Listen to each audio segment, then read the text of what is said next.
Hello, everyone, and welcome to Adventure on So Many Levels. Tonight we're playing Monster of the Week. Monster of the Week. I am Christiana Ellis, and usually I am the dungeon master for this campaign. But tonight, for this episode, we're down one player, and so we're doing another side story. Our players tonight: Mark Kilfoyle as Arlo, Hi, how's it going? Jenny Meltzer as Lavinia, Hello. and Starla Hutchton as name to be determined at some point in the near future. Hello. You could name yourself something with the initials TBD because that's what I wrote on the stream label right Or now. Calanius, so you can be Miss Calanius. Three. Uh, It's three.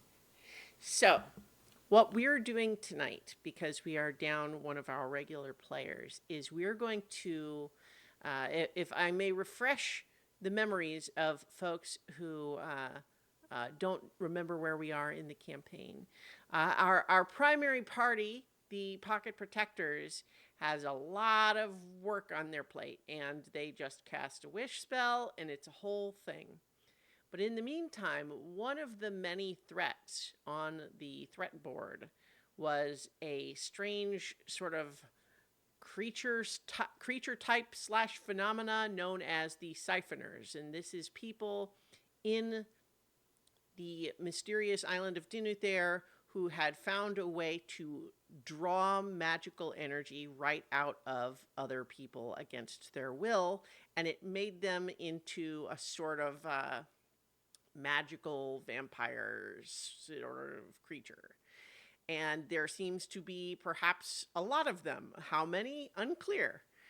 And so it was known that those were a threat. And so a team of monster hunters has been dispatched to the island to try to investigate the current state of the siphoner threat and to report back on the current situation and you know, try to find out as much as you can.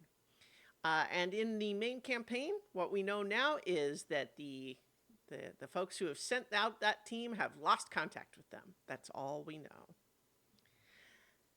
So, what we're going to do tonight, instead of playing Dungeons and Dragons, is we're going to play a sort of hacked together version of a game called Monster of the Week, which is a Powered by the Apocalypse game system, which is similar to Root and Apocalypse Keys, which we have run on our Saturday night campaigns, but we're going to have some fun with it, I think. So, just to for anyone who is unfamiliar with this system altogether, the players, whenever they make a move, are going to be rolling 2d6 plus some modifier.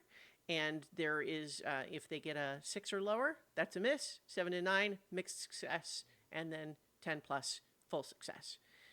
And so now let's figure out and talk about our characters a little bit. So, how about we start with you, Mark, and meet Arlo, and tell us what playbook you chose. I chose the Crooked. Arlo is a halfling, very fleet of foot and usually overlooked, which is to his benefit most of the time. What else would you like to know? Well, so I think that the Crooked playbook is designed to be the one that's like pretty explicitly a criminal of some kind, but sort of in touch with like the underworld and has lots of criminal contacts and maybe a network of that, and background doing extra legal activities, let's say. So, have you chosen your ratings? Yep, yep. So I chose. You mean the charm, cool, sharp, Yes. that stuff? Okay. -1 charm, Okay. +2 cool, All right. +2 sharp, +0 tough, and -1 weird. Okay. So, those ratings are basically like the D&D equivalent of, strength, dexterity, constitution, etc. You use them for different moves, and that's what you're going to add to your 2d6 roll. So for the crooked, one of the things that you do is you have to choose your background. You worked a less than legal job before you became a monster hunter. What did you do? Technically, I just rearranged a few things, took them from one place, put them in someone else's pocket. He was a burglar in a former life, Okay. There is a and possibly. pickpocket one also. I don't know if you saw that. No, no, this is Okay. more about I don't like dealing with people. Okay. So, as a burglar, you have a special move that you can do anytime you're breaking into a secure location. So, you also, for the moves, you're going to get all the basic moves, which we'll cover in just a moment, but you also pick 2 crooked moves. Which of those did you pick? He found a beautiful little amulet, an artifact. He didn't give that one back. But he also found a bargain he couldn't put down and has never been able to, and it's proved useful. So he also did a deal with the devil. Oh, okay. So for the artifact, you chose the protective amulet. Is that Yes. right? Okay. 1 armor magic recharge. I think what that armor does is that if you were going to take harm, that it soaks that. Um, let's see, and then I think the gear tags.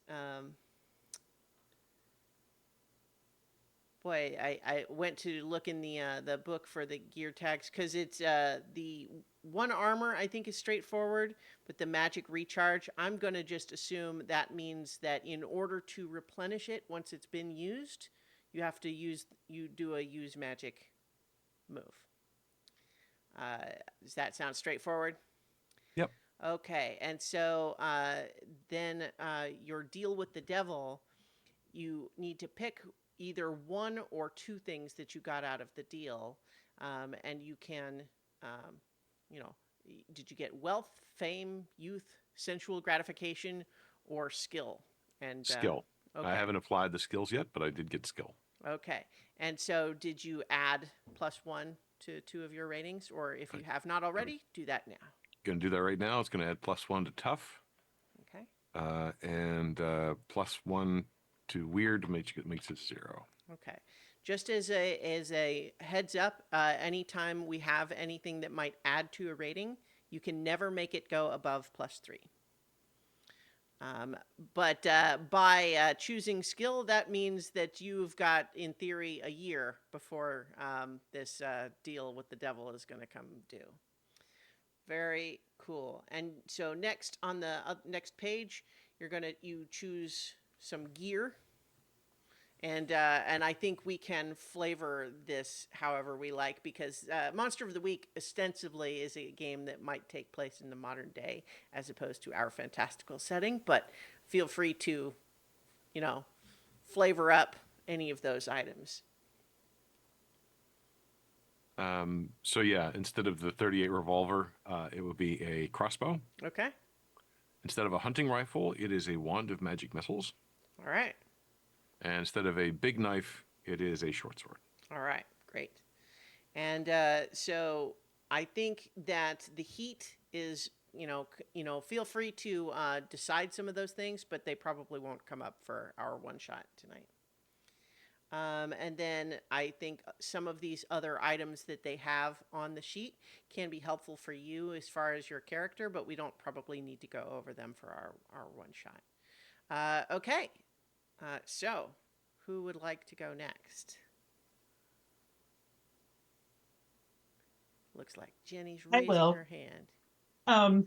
I will, and mostly just because they're all so different.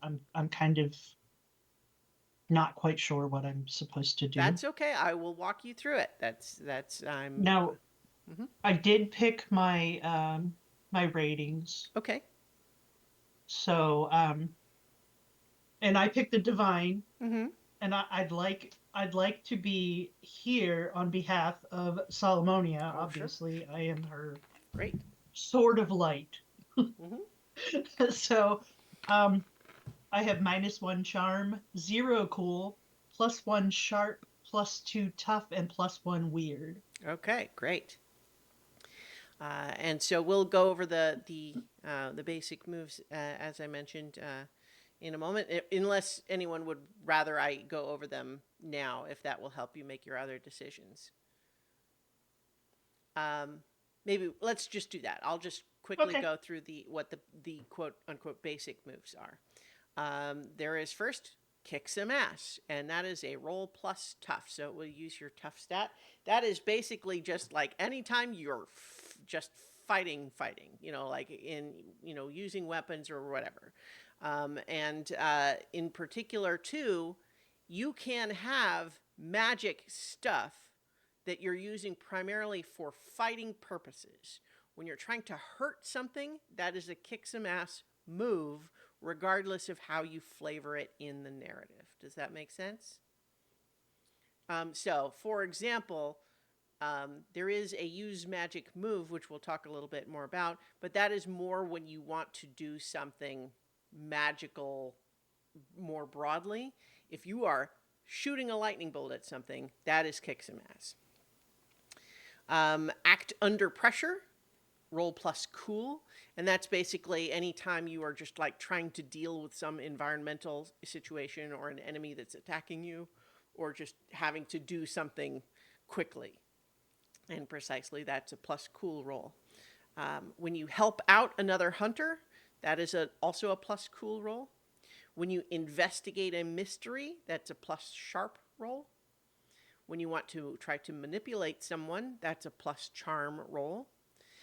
When you want to protect someone, that's also a plus tough roll. Read a bad situation is a plus sharp roll. And then use magic is plus weird. And one of the things with this system, unlike D&D, is the magic is very flexible. Again, this is a little bit like when we did our Blades in the Dark arc. There is just a use magic. You tell me what the magic is supposed to do, and we'll roll for it. Now, it's worth noting that if I think what you're trying to accomplish is sufficiently elaborate or difficult, we might need to switch to the big magic move, which is a little bit different because there might need to be some other conditions in place for it to work. So those are the basic moves that it describes. So now if we jump back to your playbook here, you, as the divine, get all of the basic moves, and you're going to pick 3 divine moves. And so you've got like 2 columns there of things that you can pick from. Do you have any of I those picked picked? 2 so far. Okay. I did Angel Wings, Mm-hmm. Smite, and I think I'm going to go with Cast Out Evil. Okay, great. So Angel Wings gives you like basically quick travel of places that you've been before, which is great.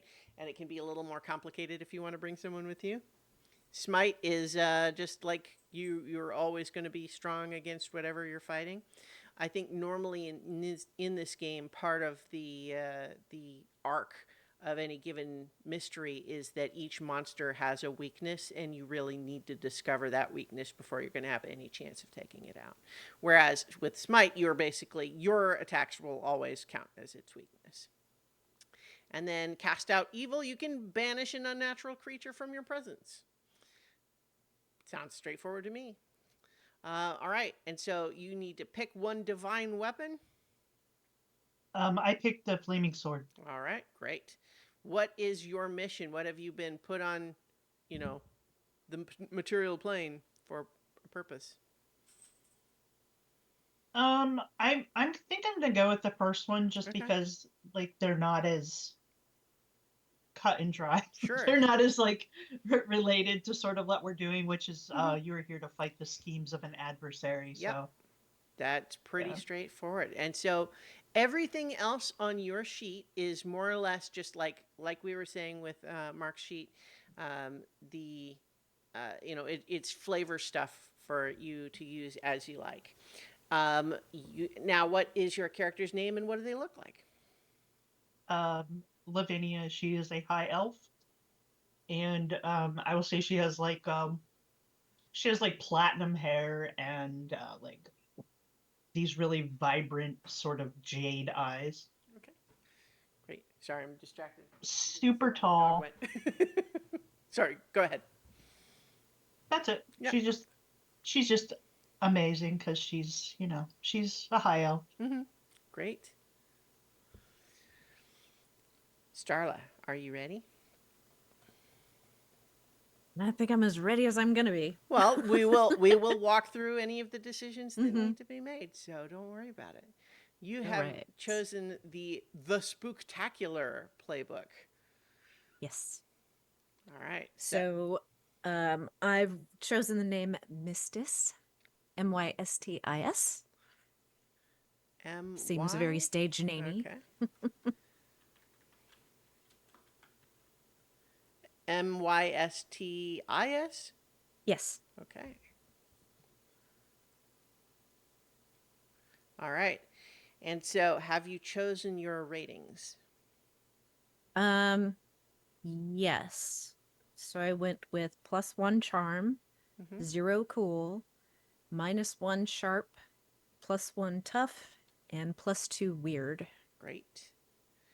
And so, the Spooktacular playbook, you spent a long time with a traveling show and get an ability based on its style. What was your show's specialty? Um, I picked problem solvers. Hmm. Okay.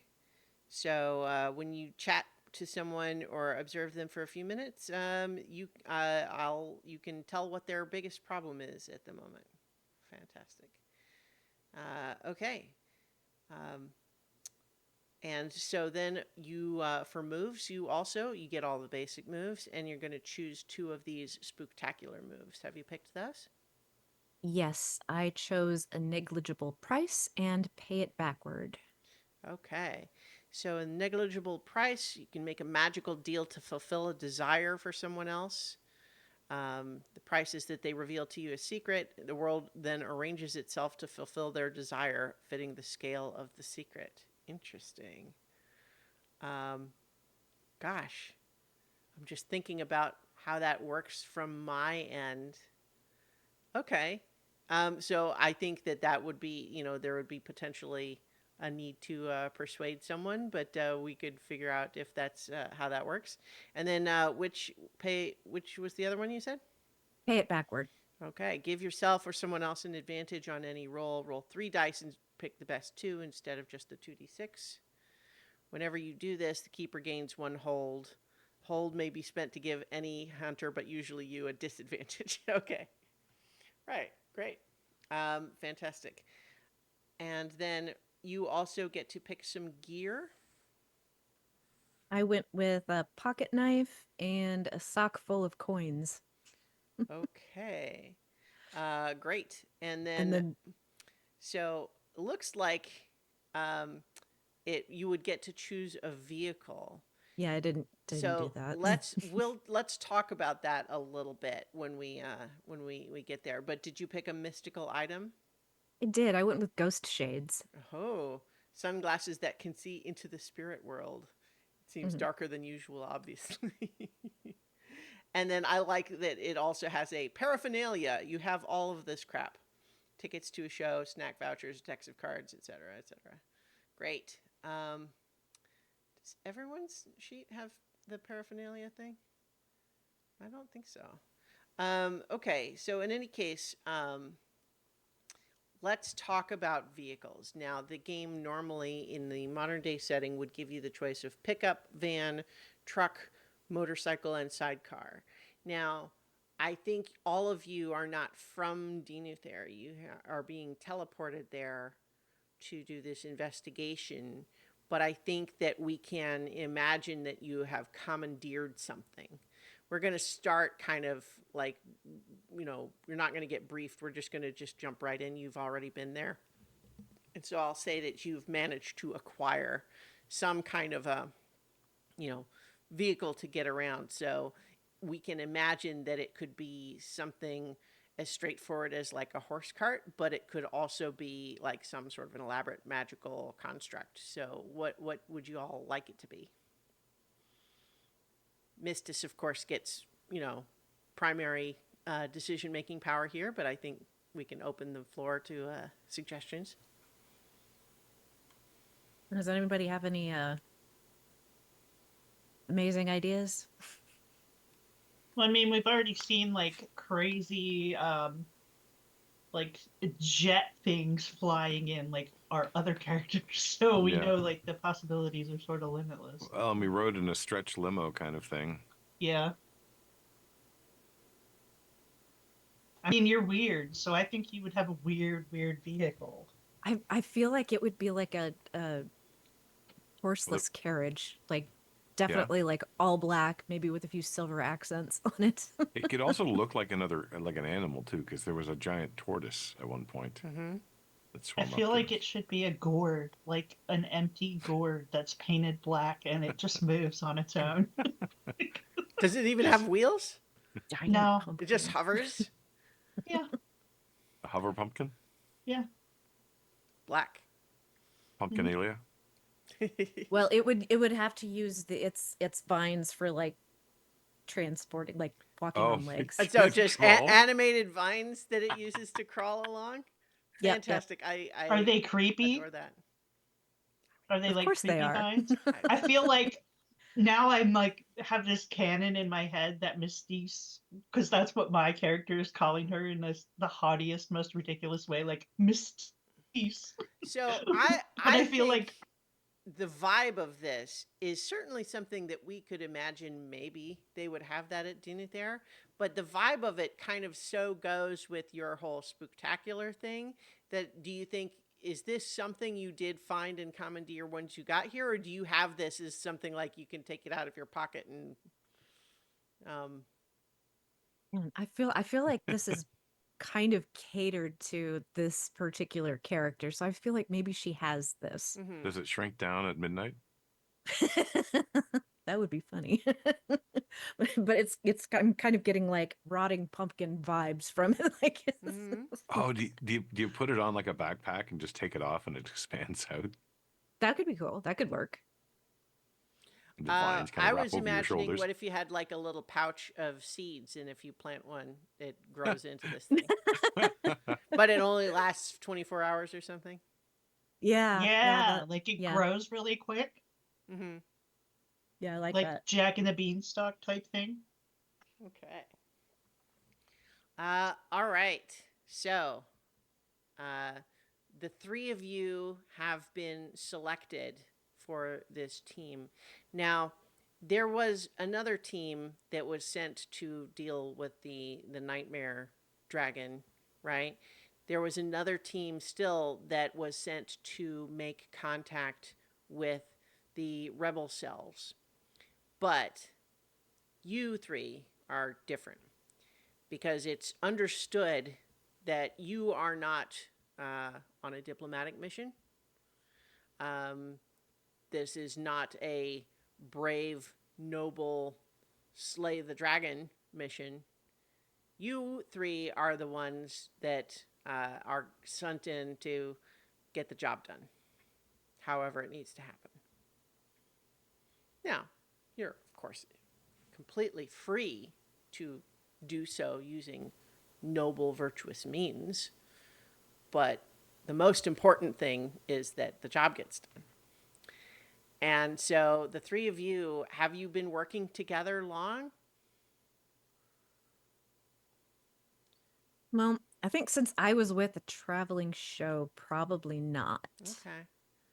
So maybe this is a an ad hoc team that's been put together then, perhaps. You know, like Lavinia was assigned to this crazy I group. do. I Yeah. feel like that Solomonian was like, go forth and find out what's going on here. Mm-hmm. Don't leave these two shits alone. Whatever you do. Great. So I think, uh, let's see. I'm one of the things that I am noted. I don't I think have I not. said what race I was, did I? Oh, I don't know that you did. What and what do they look like? I went with what was it I'm trying to remember, was it an air genasi we've encountered before that was like had kind of like um could like see it. I think that was in campaign 1 that we ran into like an air genasi that had like future reading abilities, like Hmm. just weird random prophecies would. Sure. But yeah, so Um, I'm thinking air genasi, like very like gray and white in color. I think Doak had an Air Genasi friend. Yeah. That's who it was. Okay. Cool. Cool.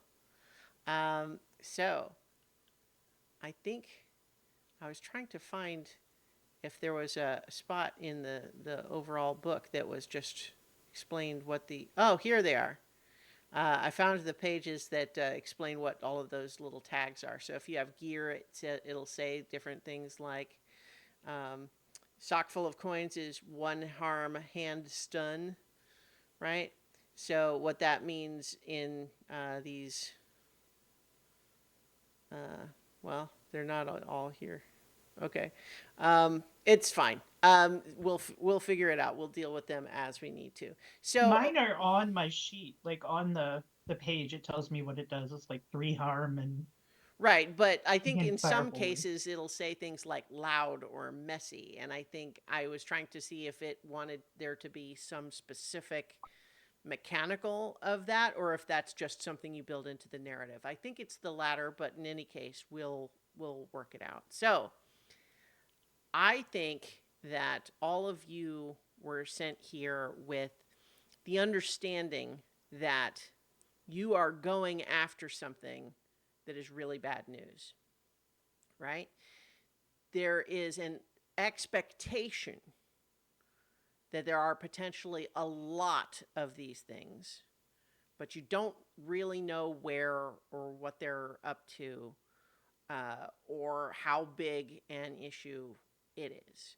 Now, obviously, if it seems like when you get there on the ground, you can track down the head siphoner or something and take them out and then everything's fixed, great, do that. Uh, if all you can do is report back to say, there seems like there's a lot of them in this area, here's what it seems like they're doing, then do that. The only thing that would kind of be an unacceptable option would be, I don't know, we looked around a little bit, we didn't see him, right? Because that is what they have heard already. You are the team that has been sent to find out where they actually are. So you have been teleported to a plaza within the city of Dinuther. And this is how well traveled are the three of you, do you think? Like within the known, the known world of Sekamian? I think I'm pretty well traveled. I would think so. Part of a traveling show. I think Arlo's been and done a lot of bad things in a lot of bad places. Never sees the great places, just sees the back alleys. And the only time you see a nice place is when you're breaking in, kind of thing. Mm-hmm. Mm-hmm. I feel like I've been to the Feywild, and then I went north. Like I followed Solomonia. Okay. So I think that this city, while it is unfamiliar in a number of ways, the level of magical technology has a very different feel. There's these elaborate constructs everywhere. Pashan has, constructs. Constructs exist, but they're all of a much more rudimentary nature compared to the things that you see here. Obviously, this is a culture that has been separated from the rest of the world for a long time, so there's just all sorts of strange designs and fashion and clothing and so on. But it's a big city. Big cities are not entirely unfamiliar to you, and you have no reason to believe that there are not going to be general city vibes here where previous lessons learned in big cities will be of use to you. But where you have been dispatched is a place where you would not attract too much attention showing up out of nowhere. You are in a grimy, wet alley. Everyone remember where Terminator shows up at the beginning of that movie? It's feeling like home. So, as you have arrived, I think it is nighttime. The weather is not currently raining, but it seems like it could at any moment. The storms in the you see up in the sky what looks like elaborate storms that are just quite not quite actually right on top of you, but roiling in the sky like it could be a torrential downpour at any moment. You've understanding actually that there may in fact be literally great spirits warring over that very thing as you speak. But right now, it's just kind of humid and sticky. And you hear kind of in the distance what sounds like, activity, people moving around, but there's no one else around you right now. What would you like to do, Monster Hunters? I would like to complain. This is quite disgusting. I'm not happy It's in the probably going to get least. a whole lot worse before it gets any better, Missy. I I just blink. foresee much grime and wetness in our future. That sounds about right. There's going to be a lot of people here that probably won't be happy to see us. So if you can make yourself a little less obviously good, that would probably help. I'd get a bit of grime on you and don't wipe it off. Ew. Maybe you just wear a cloak or something then. Why? I don't understand why I have to be dirty. I no, no. I'm going to take a peek around the corner, kind of see where we're at. Sure, sure. I think that you see that this is a sort of a street where there are street level businesses, but they kind of all look closed. Now, you don't know if that's just because it's nighttime. Um, you kind of have the feeling like this is a neighborhood where there might normally be more activity than this. It feels sort of like there's a tense hush to the air here. You do across the street see a couple of people hurrying along sidewalks, but all of them seem like they are not happy to be on the streets right now and are hurrying to get from one place to another. Nobody seems to be like just casually strolling around. Everybody is, there's not as many people on the streets at all that you would expect, and those who are look like they are trying not to be as soon as possible. I would like to use my authority to halt someone to find out what's going on here. Okay. So that sounds like this is a manipulate someone person. I think that what we can do here is we can roll to see how it goes and then role play that. Does that sound reasonable to you? Sounds good to me. Okay, so this is a plus charm roll. So please roll 2d6 plus your charm stat. I might want to use my feet to get several feet away. So that's a 5. Okay, great, great, great. So I think that the first person that you. So, by the way, if we were playing a longer campaign, every time you got a failure, you would mark experience. So feel free to go ahead and do that anyway, even though we probably won't end up doing anything with it this session. But so how this person is hurrying along, looking nervous. They got the collar of their trench coat pulled up and then hurrying around looking a little skittish. What do you do? Do you just I see this person and I start being like, excuse me, and when they don't answer me, I reach like my really long arm out and just sort of like grab them by the shoulder Mhm, because I have no tact or charm mhm. at all. I think they scream and run away. As like, can they escape you? Like, are you like holding them in place, or like if they try to run away, are you going to let them get away? No, Okay. I will like try to clamp down and like hold them there. Okay, so I'll say without needing to roll for the moment that you are able to do that, but the person is now screaming bloody murder, and everyone else on the street is running away. There is no one rushing to this person's assistance, and this person is acting basically like you are trying to stab them with a knife right now. Oh, I don't think I have to use my problem solver skill to know what the problem is here. I think that yes, you have a vibe that yes, it seems like the people here are really scared of something. Mhm, mhm. Mm-hmm. Mm-hmm. So, Okay. what are the other two of you doing now that Lavinia has someone in full panic attack meltdown? I don't think they have the strength to really resist you very much, but they are certainly they're losing it about as thoroughly as an ordinary person can.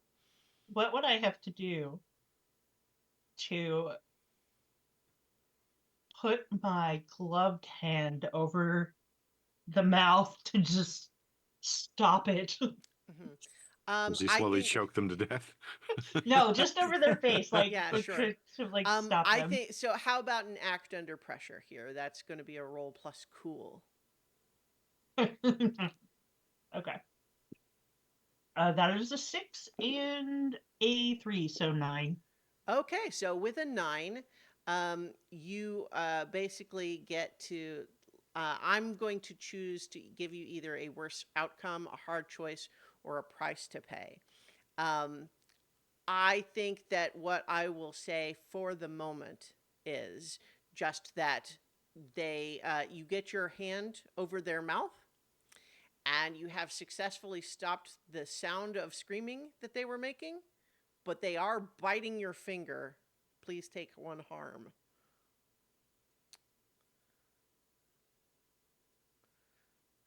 So yeah, mark one box of harm, but this is like you've got them sort of like secured with your hand over their mouth so that they're no longer like making a lot of noise, but they did bite you, and they Let's move. are, eyes wide and rolling. And I think that there is a moment though where now that you've got them held still enough, they're getting kind of another look at all of you, and there's a little bit of confusion edging into this otherwise just kind of total blind panic. Let's move this to a place a little more private. And let's try to pull them over to an alleyway to get out of the street. Okay. Yeah, I think you can do that without too much difficulty. I think as at once you start to move them over to the alley, this person just goes complete ragdoll in your arms. Like I think you can still drag them along, but they have just like this is a person in complete like playing possum mode here. Okay, I think it's my turn. Okay, so if they are kind of just collapsed, I'm going to Mm-hmm. kneel down to their level Mm-hmm. and I will look at them. I say, we can make sure you'll get where you're going safely, but we need some information first. So how about a plus charm to try to manipulate someone? I'm inclined to give you a disadvantage right now because of how things have been going so far. I have a 8 total. So was that with I have a 6 and a 1 and a +1. okay? Um, if I were insisting on the disadvantage, the way that would work is you would roll a third d6 and then choose the lower two. But I think what I'll skip that for now. Um, so you got an 8 is the total. Yes. So I think that they have stopped like struggling. There is a little bit more of an awareness in their eyes, but I think in order to like they're kind of like looking down at the hand over their mouth and kind of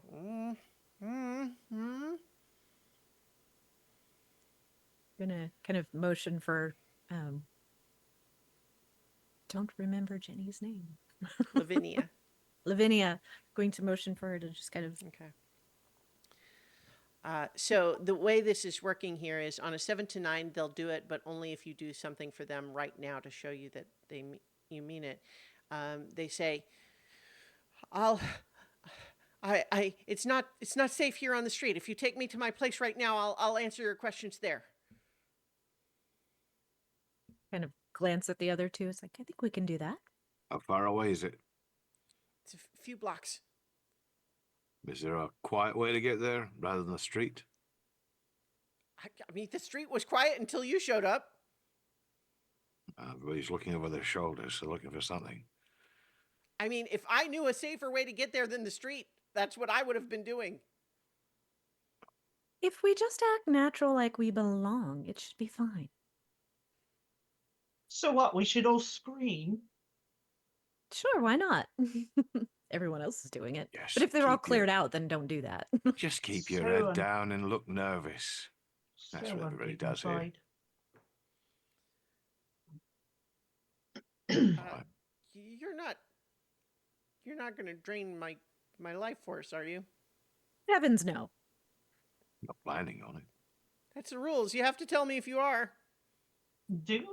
Rules? Is that the way it works? Okay, yeah, probably if you were lying to me, you would have just said what I wanted to hear. Okay, yeah, so we need to go along the street. Come on, this way, but you need to watch out. So if anything, you need to protect me. Hmm. All right. You can do that. All right. So I think as you are making your way, he's kind of it's a little tricky because he's trying to like stand in between the three of you, but also you need him to tell you which way to go. So he's kind of trying to make you be his perimeter, but giving directions. It's not far, but I think that there is a bit where there's some street lights that have been giving you light so far, but there's an area where it's clear that two of these light poles have been like knocked over and crushed by something. And so there is an area of darkness. And I think as you enter this area, there is a sort of hushed whispering sound on the wind. And he freezes like, oh God, they're here. Can we just hurry along? I try Look at to. the pace. Can I see anything in the darkness? Well, you have. So who has the cool Oh, shades? That was. I do. That's yeah. right. Yeah. So I think that Mistus, you see, or if you are wearing them, do you wear those all the time? Actually, that would probably track. I'm happy to have that be the case. Gonna say that's like super Luna Lovegood. Yeah. You should. I mean, totally. she wears her sunglasses at night. It's Yeah. right. So I think that you do catch something through those spiritual sunglasses that you've got there. You see that there is a flash of magical light that you suspect is the spiritual energy that would not have registered to your normal eyes. And there is in fact something rushing towards all of you right now at great speed. It's headed your way. What are you doing? I'm gonna pull out my flaming sword Yeah? to light the area with the peace and radiance of Solomonian. I definitely want to Okay. get away from that.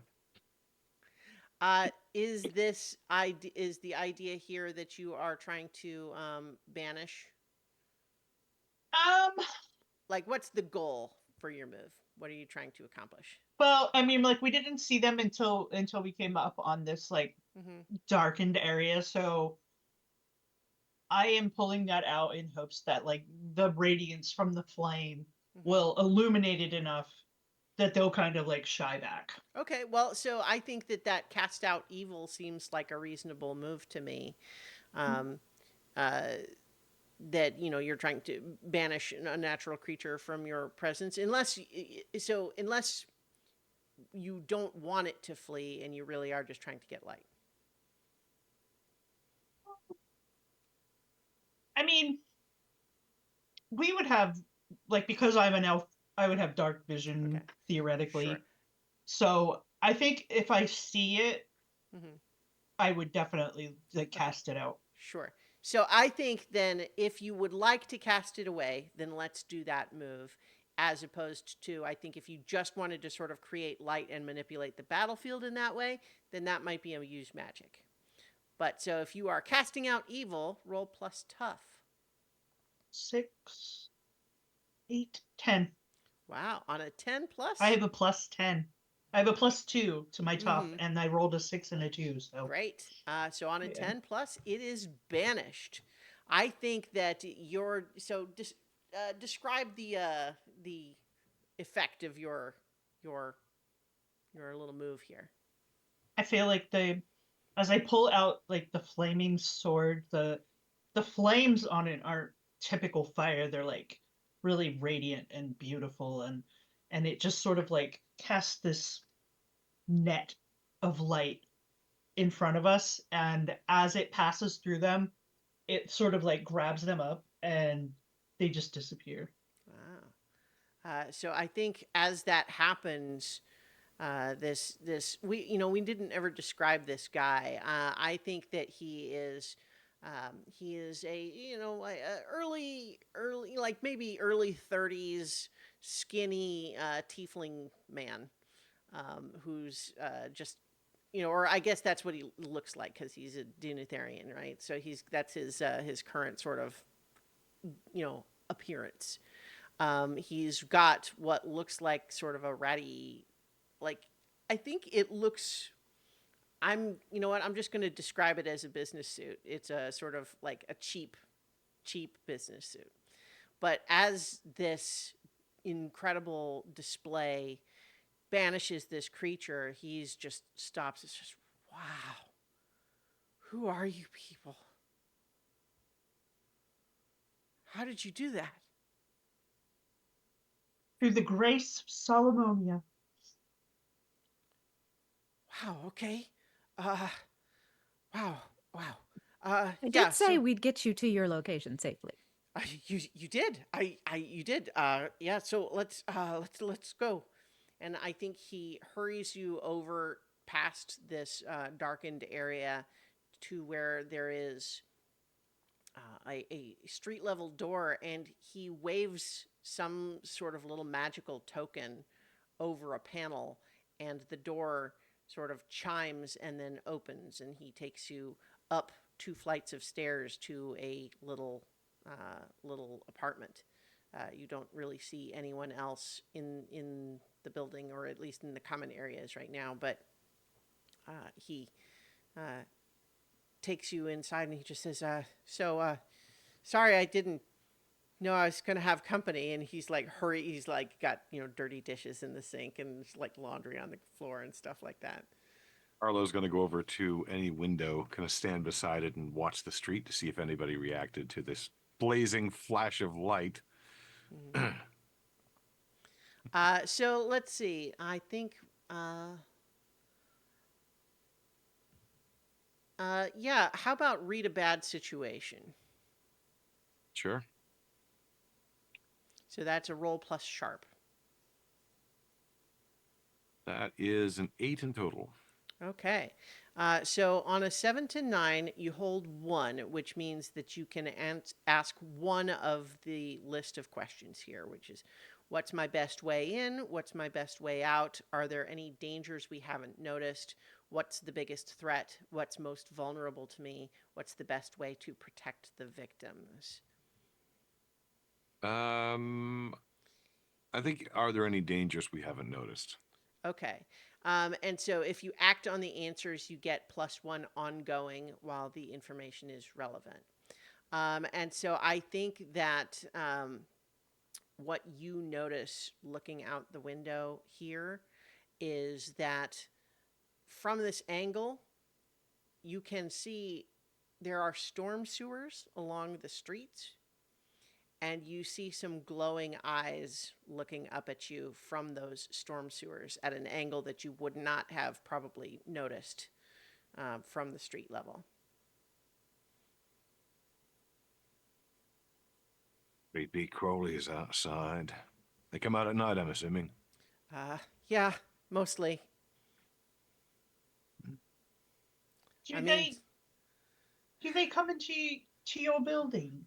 well, mostly they seem to go after, you know, easier pickings. You know, if they can get them. You know, you know, everyone knows kind of about siphoners, but like, there's just so many more of them now, and uh, everything's kind of going to chaos, right? Like, you know, we've always heard like, you know, when the bubble comes down is it's always been sort of like this thing that you say like, oh, you know, this is something that's never going to happen, and now it has, and everything's kind of fallen apart, and uh, but yeah, so I guess sorry, I'm kind of babbling. Most of them, most of the ones you see on the street aren't too smart. They're kind of like desperate. Um, so usually they'll just kind of grab anyone they can see.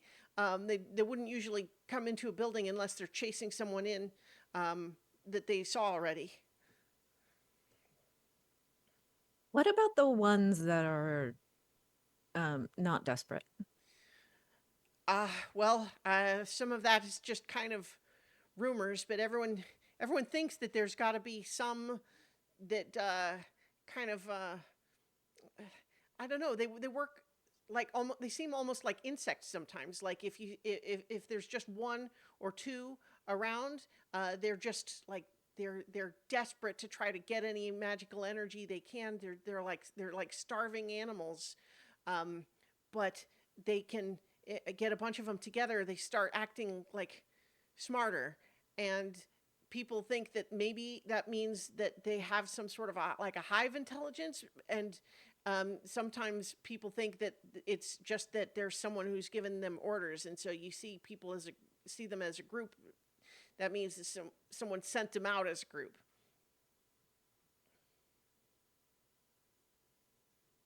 Is there anyone that's been studying these siphoners I that mean, would know more? yeah, probably. Gosh, I mean, there's well, I know that there's a big laboratory downtown that was trying to figure out how to reverse them, but I heard that it blew up when the bubble came down. I don't know what has become of it since.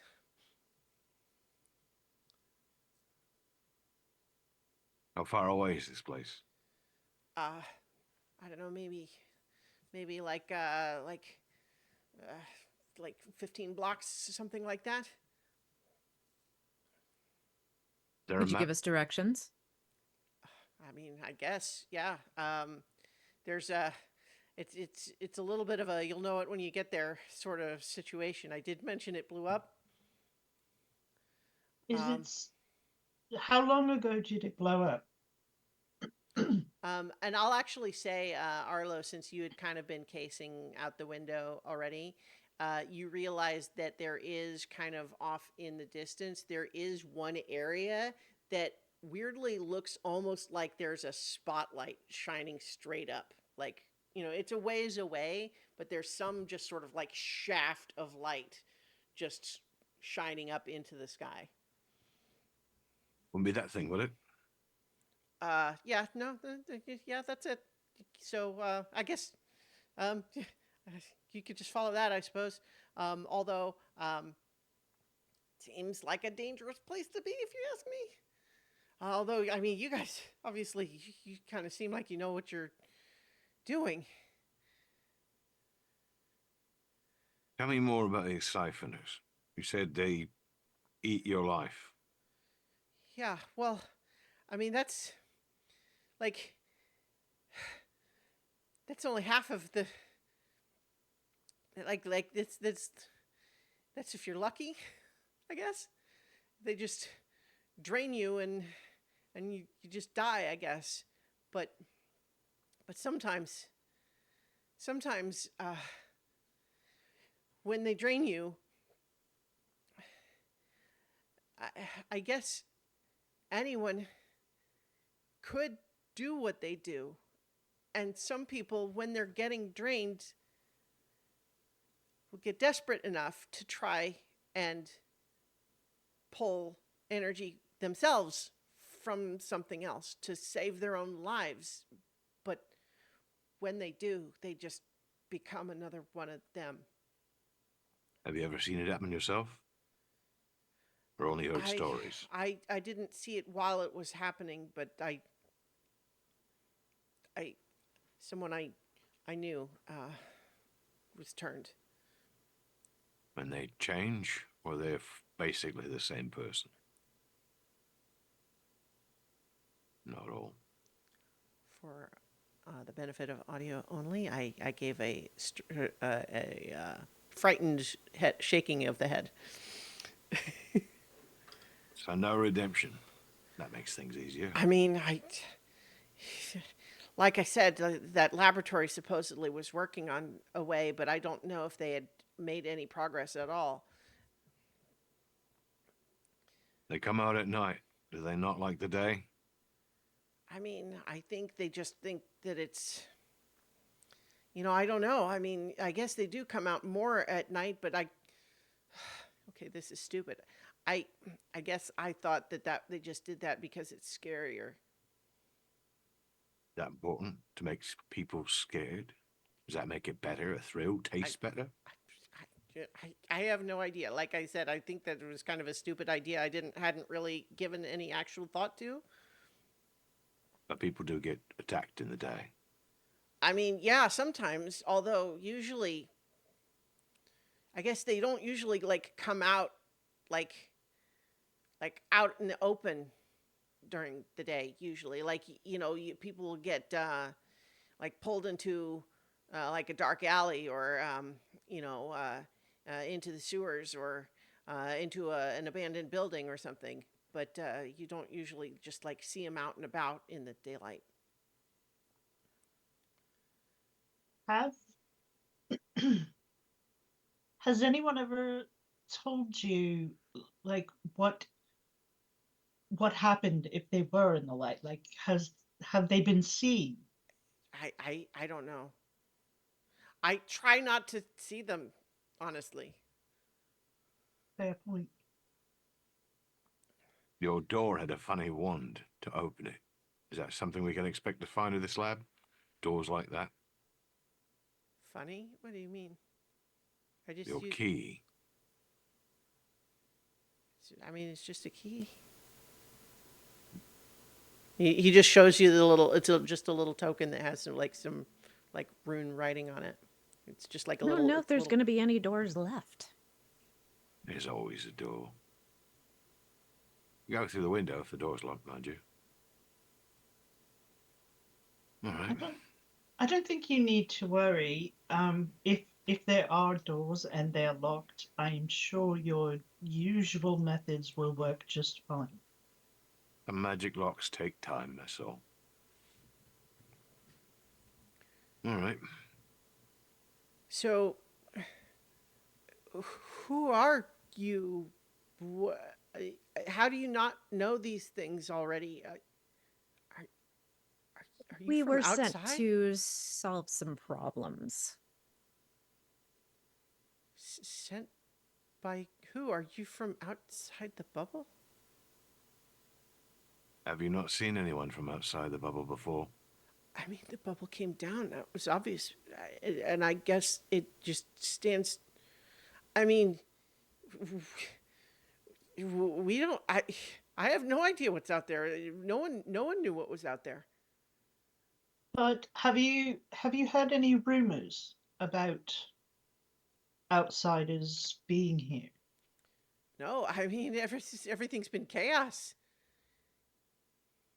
Not, not normal Well, that's pretty chaos. much the same everywhere these days. So I think just from a timeline standpoint, it's been something like 36 hours since the bubble came down. Oh, okay. Right then.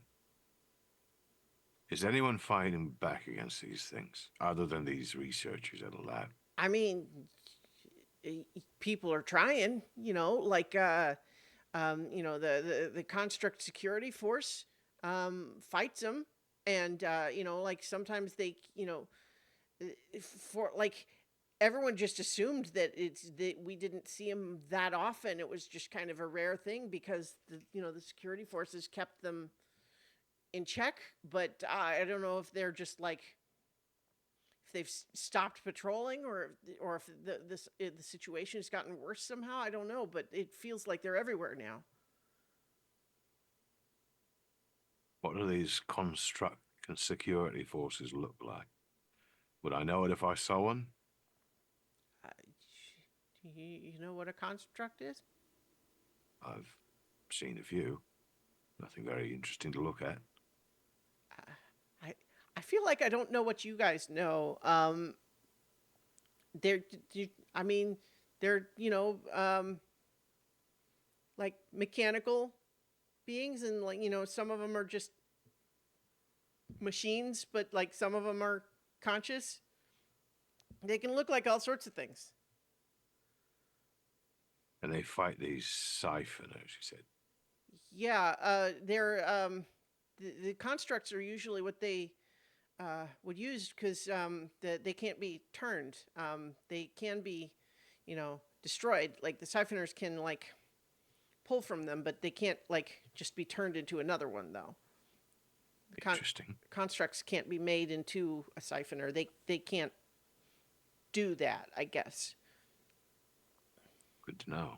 it'd just be deactivated. What do you do for a living? What do you do in this city? Um, I sell these, and he pulls um, out of his pocket. He has a little pamphlet that is I think it's like different kinds of fancy paper organizers, like trapper keepers and manila folders, and but like fancy ones. And he's There's got like a little catalog of them. a lot of call for that around here then? People I like mean, paper? not right now. What's your name? Uh, Delvin. Was it Delvin? Yeah, Oh, Devon. Delvin. Right. Whatever. You've done well. Keep your head down. I like this place. It's got a decent amount of protection. Good view of the street. Are are there more like you out there? Sure. Are you coming to save us? Yeah. Sure. Good, good. Well, I'm happy I could help. I'm looks to Lavinia. Sorry I bit you. I apologize for grabbing you. Well, I mean, uh, yes, you didn't know. It's okay. But like, I think you can get now why I was alarmed. It's difficult to make Definitely. friends. Sure. Mhm. All right. This orange is empty. Let's go find some more juice.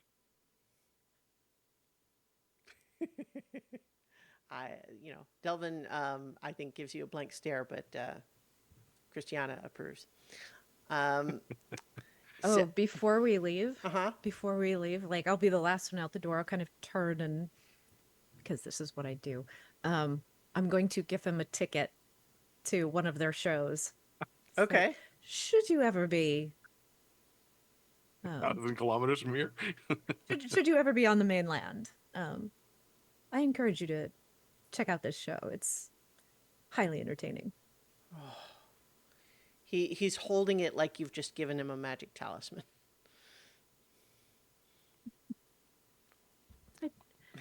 Bye. All Ta-ta. right. Yes. So I apologize. I'm going to have to ask you to vamp for me for just a moment. I will be right back. And then we So, were walking down the street. so what do you reckon? Disease, corruption, some sort of, I don't know, mystic ritual done wrong? Clearly, it's evil. Well, that's easy enough. I Evil's have what we to get paid for. wonder where they started from. Like, where did they originate from? I mean, if this lab was studying them, I don't think it's unreasonable to wonder if perhaps that isn't where they started. People closest to the problem to try to fix it are the ones that probably caused the problem in the first place. I've heard that one before. Hmm. Yeah, I mean, that could be a completely wrong-headed way of thinking, but I mean, it's obvious, so I mean, we go with that first. guilt's a pretty good reason for many people to try to help. You know, you do so much evil in the world, you figure, shit, I should probably fix that. But there's still so much that we don't know. It's true. When we try to talk to somebody else, let's I don't know. Either knock them over the head or take them into an alley first, rather than just grab them off the street. Or maybe a I warning. think I can help with that. Just let me keep an eye out, and I should be able to find us someone that should know more. Yeah, All right. definitely keep an eye out. So, as a reminder, based on the previous read a bad situation Hmm. move, you have a +1 ongoing while the information is relevant, which just means that if you are going to try to do anything about the potential creepy glowing eyes staring at you from the storm sewer grates, then you would get a +1 bonus to whatever roll you might What make. do you think, gang? Is it time to meet one of these siphoners? One of the dumb ones, hopefully. There's one just over there, underneath the sewer. Probably can be drawn out.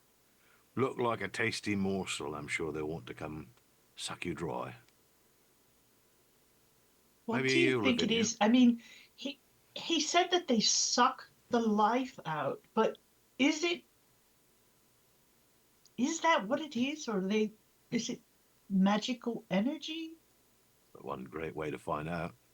Why don't you go stand in the street and look vulnerable for a little while, Lavinia? You're a lot smaller and more vulnerable looking than I, and you're You, very good at deception. So I think that maybe that would be a good role for you. well, if you wish. I mean, it was your chance to stand in the centre and look all fancy and pretty and desirable, but if you want me to do it, fine. I don't need to stand around looking desirable. I just am. Boy. You know, someday somebody's going to decide your knees make you far too tall. Not today. Not today. All right, then. I Try to always look. say that's what makes someone too tall is the knees. Yeah, cut them off and they're fine. Um, right then. I will proceed to the middle of the street, Okay. looking as though I am lost and forlorn. Oh, dearie me, I'm late to get home. Okay.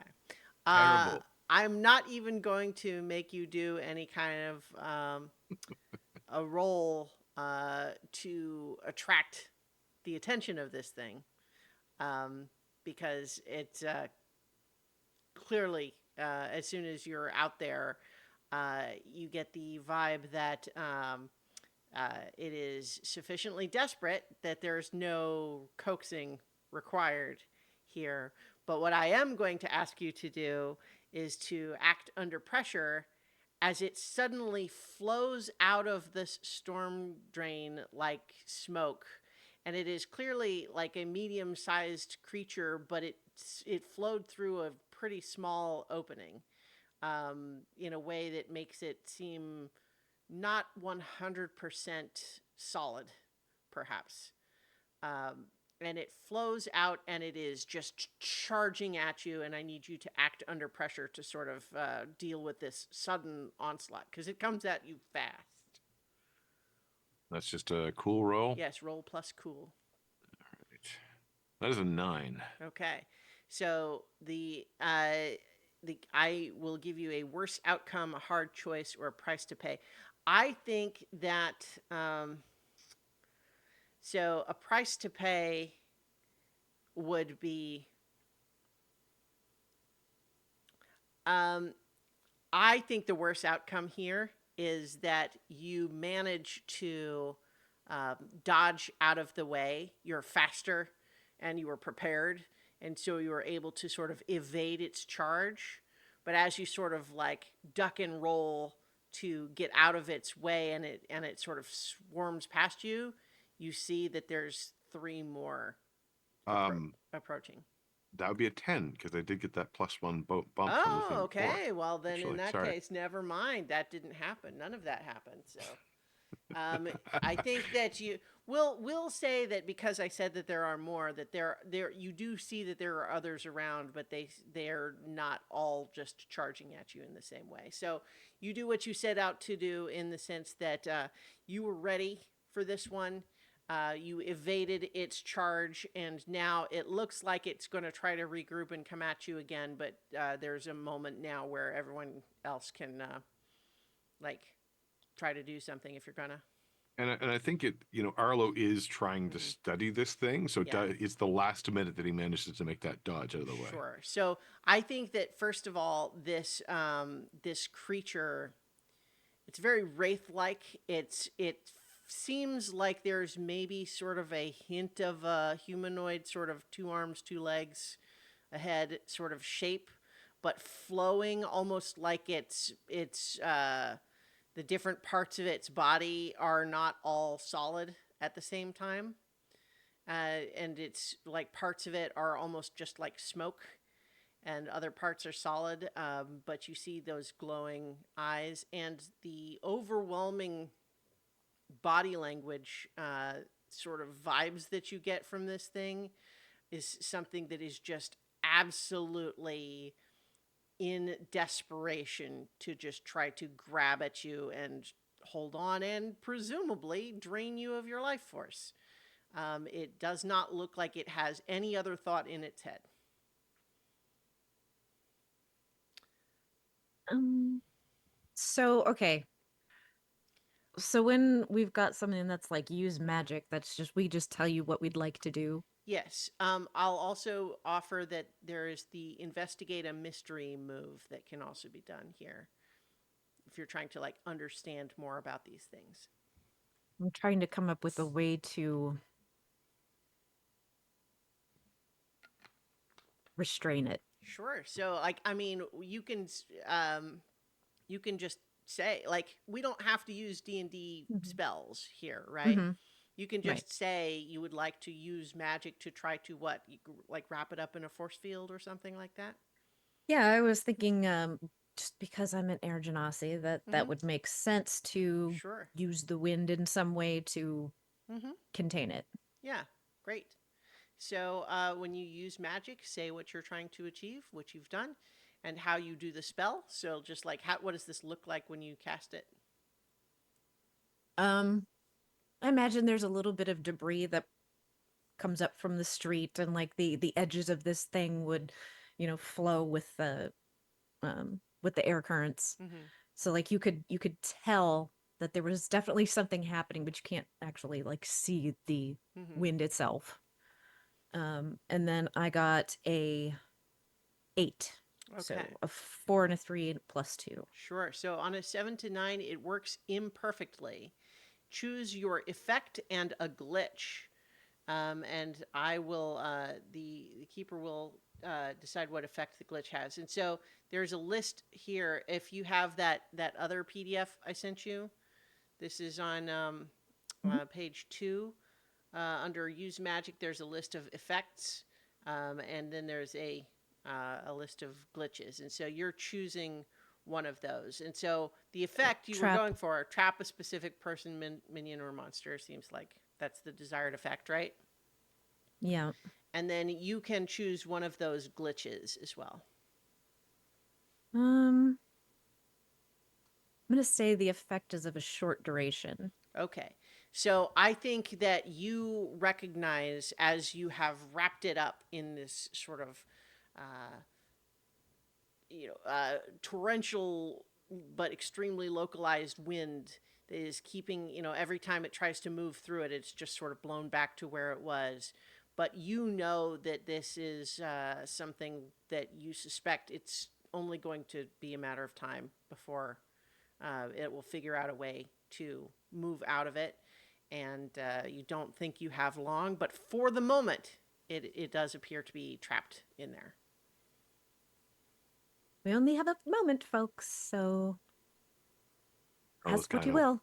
Arlo's kind of walking around and, oh, you an ugly bugger. And I'm going to use the investigate a mystery Mm-hmm. to try to determine more. And the way he's doing that is by shooting his crossbow at it, poking it with his short sword, and possibly firing off one of the magic missiles just to see what has effect.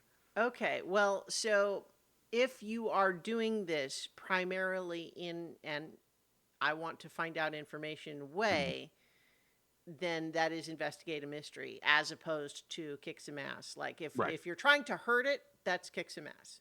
Yeah. No, it's not trying to hurt it. Okay. Still just trying to poke it to see what if it has Okay. any effect Sure. or anything like that. Sure. Okay, so go ahead and when you investigate a mystery, roll plus sharp. And that +1 is still in play, right? Yes, for now, for this one. Okay. That is a 10. Okay. So on a 10 plus, hold 2. And one note about the terminology there is that there's these list of questions, and you can ask 2 of them, but you don't have to ask them both now. You can save one and ask it later if you like. But the questions available: what happened here? What sort of creature is it? What can it do? What can hurt it? Where did it go? What was it going to do? What is being concealed here? I think what can hurt it is a pretty direct Mm-hmm. Mm-hmm. question. Okay. So I think that with your little, so is this just like a sort of a Monster Hunter's diagnostic kit Mhm. sort of thing where you like just poke it with various little like tiny elemental types? I'm imagining almost like, when you get those allergy scratch kits where it's just a little bit of a pinprick with all these different things to see what it reacts Maybe to. maybe instead of one of magic missiles, it's just you can dial the particular kind of damage Right. to it's like, okay, this is going to be cold, this is going to be Mm-hmm. force. Mm-hmm. Yeah. So I think that one of the things that you discover is not surprising in that it looks like divine sort of holy magic does seem to be effective against it. In some respects, almost like if it were undead, although it doesn't quite register to you entirely like typical undead, especially given that your understanding is that this thing like was alive and didn't necessarily die. It's almost more like it's cursed more than it's dead, if that makes sense. But as far as like what can hurt it, divine and holy magic seems like it's going to be, of primary benefit there. So like radiant better than fire. But it does seem as though it can't ever be entirely immaterial. And so the material parts of it are going to be, like it can take physical damage, but it would be somewhat resistant to those things compared to the holy damage. Okay. But Um, yeah, yeah. That's so. What can hurt it? I think that would be. yep. I think what can it do? I think is going to be. I mean, we've seen some of it Mm-hmm. with the flowing like fog, but Sure. Sure. So I think that my first thought, given your little kit here, but I don't know that I want to go this way. I was just going to say, like, on one hand, if you had like a little lab animal sort of thing, you could test with that. But I don't. I think I think you've just maybe got a monster hunter's intuition. We don't have to. and there's also a physicality too. Like he's also trying to see, can it stretch or reach beyond what it seems to, or Yes. can it reach beyond this magic, or is it Right. pushing against it, that kind of thing. It seems like it can sort of like reshape itself in the way that like it moved through that narrow opening, but it doesn't look like it can expand beyond its normal dimensions, right? Like it can't get bigger, it can't make itself long and skinny. It can only sort of just be alternately solid or intangible, different parts of it, and in a way that it's not clear that it has entirely conscious control over it as much as it's just almost instinctive. And you suspect that that would make it very difficult for any non magical effect to pin it down or like hold it still, right? Because it can kind of just like phase out of whatever might be trying to just physically grab it. And you suspect that it might not be able to literally move through solid material because it's more like smoke or air, but it could potentially move through very small openings.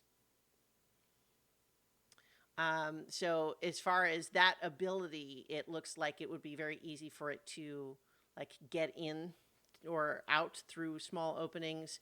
It seems like it would be very difficult to hold in place. And it looks as though when it's reaching out with its hands, the hands seem to have sort of this same purple white glow that the eyes do. And I think your impression is that, it's acting like it's hungry, but it doesn't look like it would literally be putting anything in its mouth. Right. So it can do whatever it does with a touch, like touch with the hands, and not doesn't have to be like a bite or something like that. And your understanding, and I think your intuition, just looking at it now, is that there's been some discussion of like, does it drain magical energy? Does it drain life force? And I think some of the initial reports you had were things like lost spell slots. And so I think that there's an element to which you think it might be capable of draining a variety of different kinds of energy. Whether, like, if someone doesn't have magic, it might just go straight to their life force. But if someone did have, like, magical capacity to them, it could draw from that as well, perhaps even preferentially. Well, But that, in a colorful way, Arlo relate that to mhm. the companions. Yeah. I think as it's sort of like thrashing around within this little prison, it does seem more interested in the two more magically inclined of the party. But you don't think that means that someone who doesn't do magic would be entirely safe. I would like to try greater restoration Okay. to see if that has the effect. Like, since it seems almost like it's like, Mm-hmm. to see if that would help. So I think under these circumstances, obviously we are blending worlds a little bit Mhm. here. I think that you suspect you can try doing an ordinary use magic that would be of the type that you would do to remove like a condition that you're familiar with from someone who's wounded or poisoned or maybe blinded or something like that. Um, I think that you can try that, but you suspect that if it were that easy, it probably would have been dealt with by now. But the big magic is what might potentially come into play. So, like, I'm going to just tell you, you might have some effect from the standard spell, but probably to have any kind of like a real lasting result, you would need to do big magic. And so we can have that conversation if you like. But are you starting with the smaller attempt? I feel like I would just to see Mm-hmm. the reaction, like to Okay. see if it has any kind of effect at all, like if it Sure. lessens the madness a little bit, Mm-hmm. Mm-hmm. or yeah. Okay. Well, then say what you're trying to achieve, and sounds like you just kind of want to see what happens. Well, I guess what would you be trying to do with the magic? Like, what are you hoping to make happen? Well, like you said, like since this seems like it's been an ongoing problem, I'm sure people have tried this, but since we Mm-hmm. don't have anyone to ask, Mm-hmm. I want to see if using like general, like a spell like that, like Mm-hmm. greater restoration or whatever, what kind of effect it has, and if there's any hope Mm-hmm. that something greater could maybe cure this. Okay. So go ahead and roll plus weird. That is a 6 and a 5, so Ooh. 12. Nice. So on a 10 plus, the magic works without issues. So you're choosing one of the effects from the list here.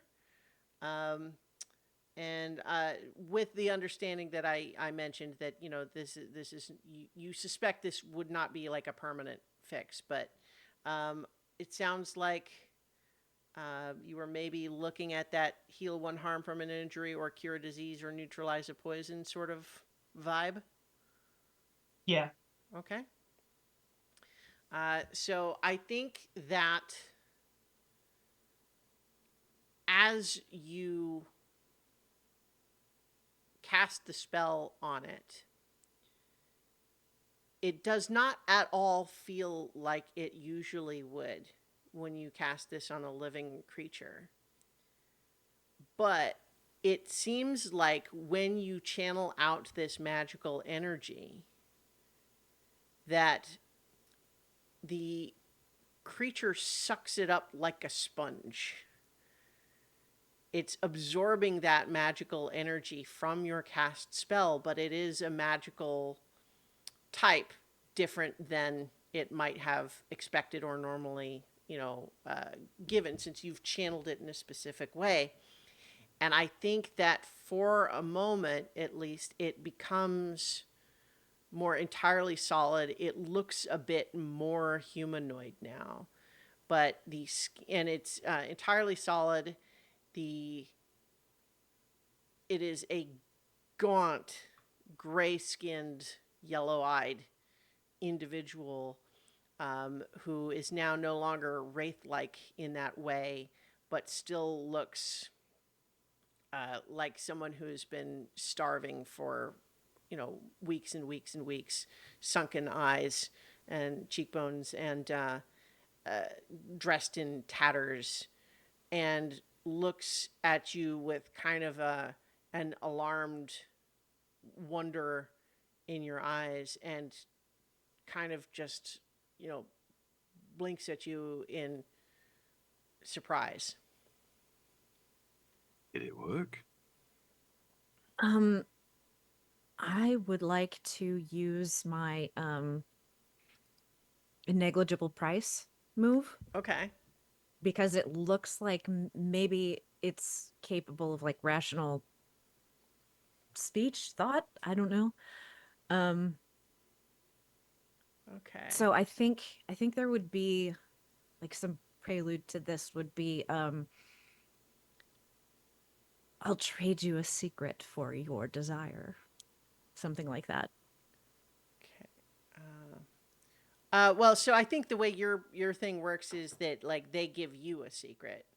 Hmm. So The mean, the price is way they reveal a secret and the world arranges itself to fulfill their desire, fitting the right. scale of the secret. Hmm. Didn't really talk about tone. Um, with this, I'm just imagining what that might mean as far as what their desire is. Um, I Well, think, I mean, if what they want is like magical energy, maybe it does that, but well, right, but how does the world rearrange itself to fulfill that desire? It doesn't necessarily mean, oh, just I'm not hungry But anymore. it might desire not to Oh, be a siphoner too. I Like I was don't know I what was also rationale gonna is say left. I that like and there's lots maybe of ambient pillar magic going on too. right. True. I think that uh, let's see. So how do you actually pitch this? It looks briefly like there is maybe some slightly more coherent thought going on in there. Like, what do you actually say? Um, it would have to be something like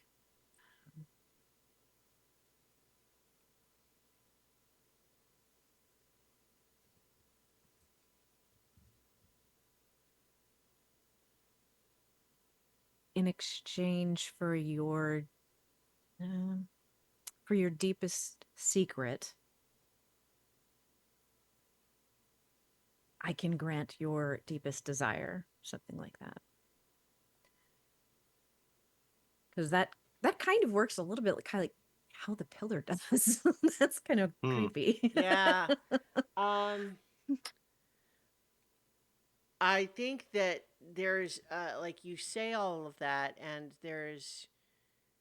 you can see that there's a recognition in this gaunt hollow-cheeked face,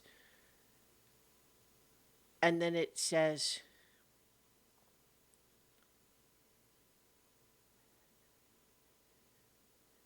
the monarchs have a source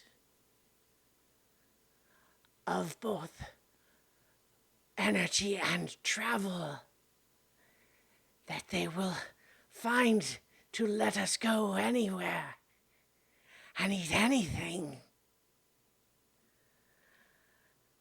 And then you realize that perhaps its deepest desire at this moment is now granted by the failure of your containment spell as it leaps at you and grabs you with its hands, and suddenly you feel you're going to take 2 harm as it attacks you, and as it is taking from you, it is looking suddenly less starved, and it's looking stronger as it has just drawn some of this from you.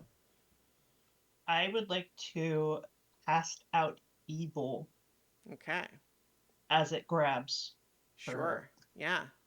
So that I believe is a plus tough roll. Yep. 5 Uh, and a 2, so that's a 9. okay. With a 7 to 9, it takes a little while for the banishing to take effect. The creature has time to make 1 or 2 actions. Um, let's see.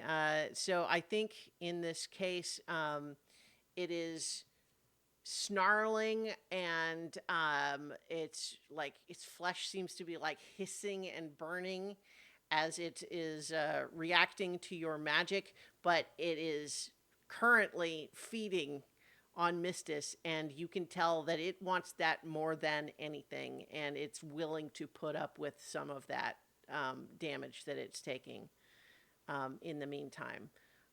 So you know that it can't take much more of that before it will flee, but it's for the moment, it looks like it's going to keep trying to pull from Mistis. Right, none of that. Um, And it's Um, also, as I mentioned, it's looking stronger now that it's gotten some. yeah, I'm going to try to separate it from Mistis. I'm not sure if that's protecting someone or helping out. Yeah, I think that's the most straightforward. Protect someone. Yeah. All right. And I have Ooh, a plus feeling that tough. whatever bonus I had before is gone now No, because I it's think all it'll gone to shit. apply because it's still Oh, the okay. same creature that you saw. Yeah. All right, there's a chance. Mhm. That's an 8. Okay. Well, so on a 7 plus, you protect them okay, but you'll suffer some or all of the harm they were going to get. Well, I'm not as juicy, so that's fine. Yeah. So I think that you managed to get it off of Mistis, but now it's transferred its grip to you, and you suddenly, like, this is something I didn't really describe it for Mistis, but I think that it's a little bit like when um you're all cozy in and warm in bed, and then if someone were to put their like cold feet in the middle of your back or something like that, it's just like suddenly this feeling that It's like like the this coziest, central terrible moment cozy ever. part of, well, the point just being, it is startling how it just feels as though something that you didn't have any expectation of being vulnerable has been pierced, and you feel just like life being taken away from you in a way that you can't really, your brain doesn't understand how this is happening, and so it's scary in a way that even a physical injury isn't. And so I think that like it has now got its hands on you, but you have pulled it off of Mistis.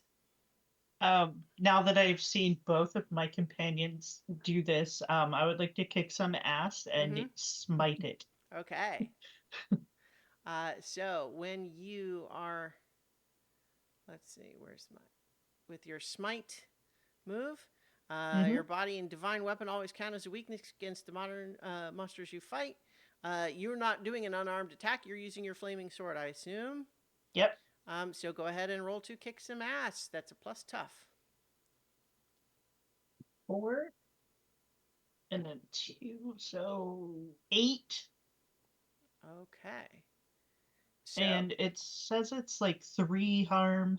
yeah, 3 harm plus holy, and it's a weakness for this creature. So, on a 7 plus, you and whatever you're fighting inflict harm on each other.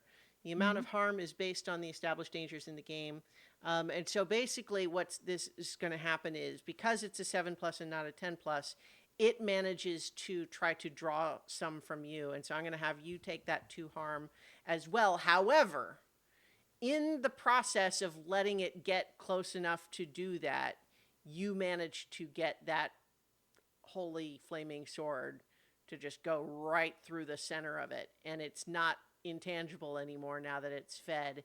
And that plus the banish that you already had going on it, this thing is just disintegrated, turns to ash before you, and just blows away on the wind. All right, that's what I'm talking about. Let's not do that again soon. That was really unpleasant. I don't Now like I it. have first-hand knowledge. What a fucking hell it tastes like. All right, we learned a few things. Even the ugly ones are dangerous. And just as a reminder, the healing, use magic is one way to do that. The use magic move. Um, I think there might be. You can also rest, but I would have to look up how the rules for that work. I should have took lay on hands instead of angel wings. You can change it. I'll let you change it if you want. Okay. You probably won't. I don't know if you're use angel wings. Yeah, that's what I'm thinking now. Like, when are we I'll gonna let you use it? switch it because Okay. this is a one time.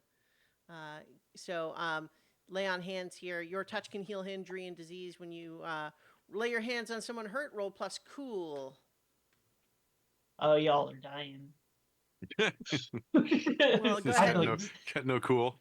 I'm Um, so uncool. yeah. So who are you doing on first? I'm gonna go. I'm gonna go for Mistus first Okay. because she was in its grip Hmm. a little bit longer. So That is a 2 and a 4. So yeah, 6. Unfortunately, on a miss, your aura causes Well, them extra harm. Oh, yeah. jeez. I'll say just Oh, one more harm on there um, for Mistus. Unfortunately, sorry. you forgot to extinguish the flame on your hands. Yeah. Tried to heal someone with a flaming sword. If your wounds are cauterized, that's fine. Yeah. That'll keep you It from was a turning nice into thought, one but of those things. Mhm. Right. Let's see. Uh, I'm finding the rules for healing other than the use magic, because I think there's a um, it let's see. says when you receive first aid. Hmm. Um, yeah. So you 1 to 3 harm will improve when your hunter has had a chance to rest up, for example, a decent night's sleep, or get some first aid treatment. This reduces an injury by 1 harm. And you don't necessarily need a move. It just makes sense, like in that. But once you get more than that, it can be more serious. And so that's why so I think your lay on hands had the potential benefit of healing more than one at a time, but the you know had the potential downside as well. You can still do like the regular use magic roll as well. What happens if that backfires? Um, I think I think if you get a miss um, on use magic, I think it just fails. um, yeah, it just doesn't work. And that's Um, weird, right? yeah. Okay. Oh, Um, the amulet, would that have absorbed one? I'm not sure what the.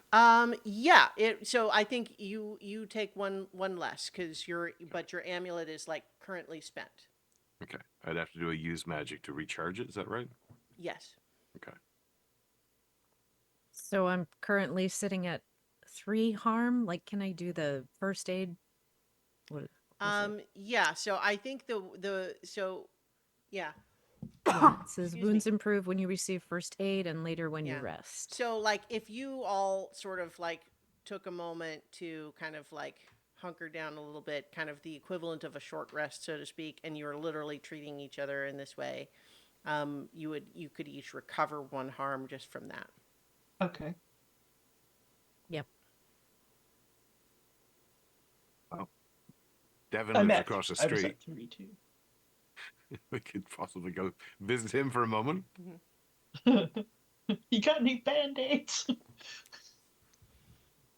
I mean, you're not Um, literally bleeding. It's I like the know. first Yeah. aid in this case is almost more like getting one of those solar blankets and yeah. um, so because the thing was like feeding on Mistus Mm-hmm.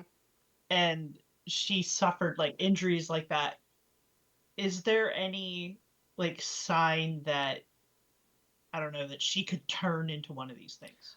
Um, how about a read a bad situation roll? Okay, and that's a sharp Yes. 3. No, I that's a mean, 5. all 3 of you got fed on in that regard, right? Yeah, yeah. True.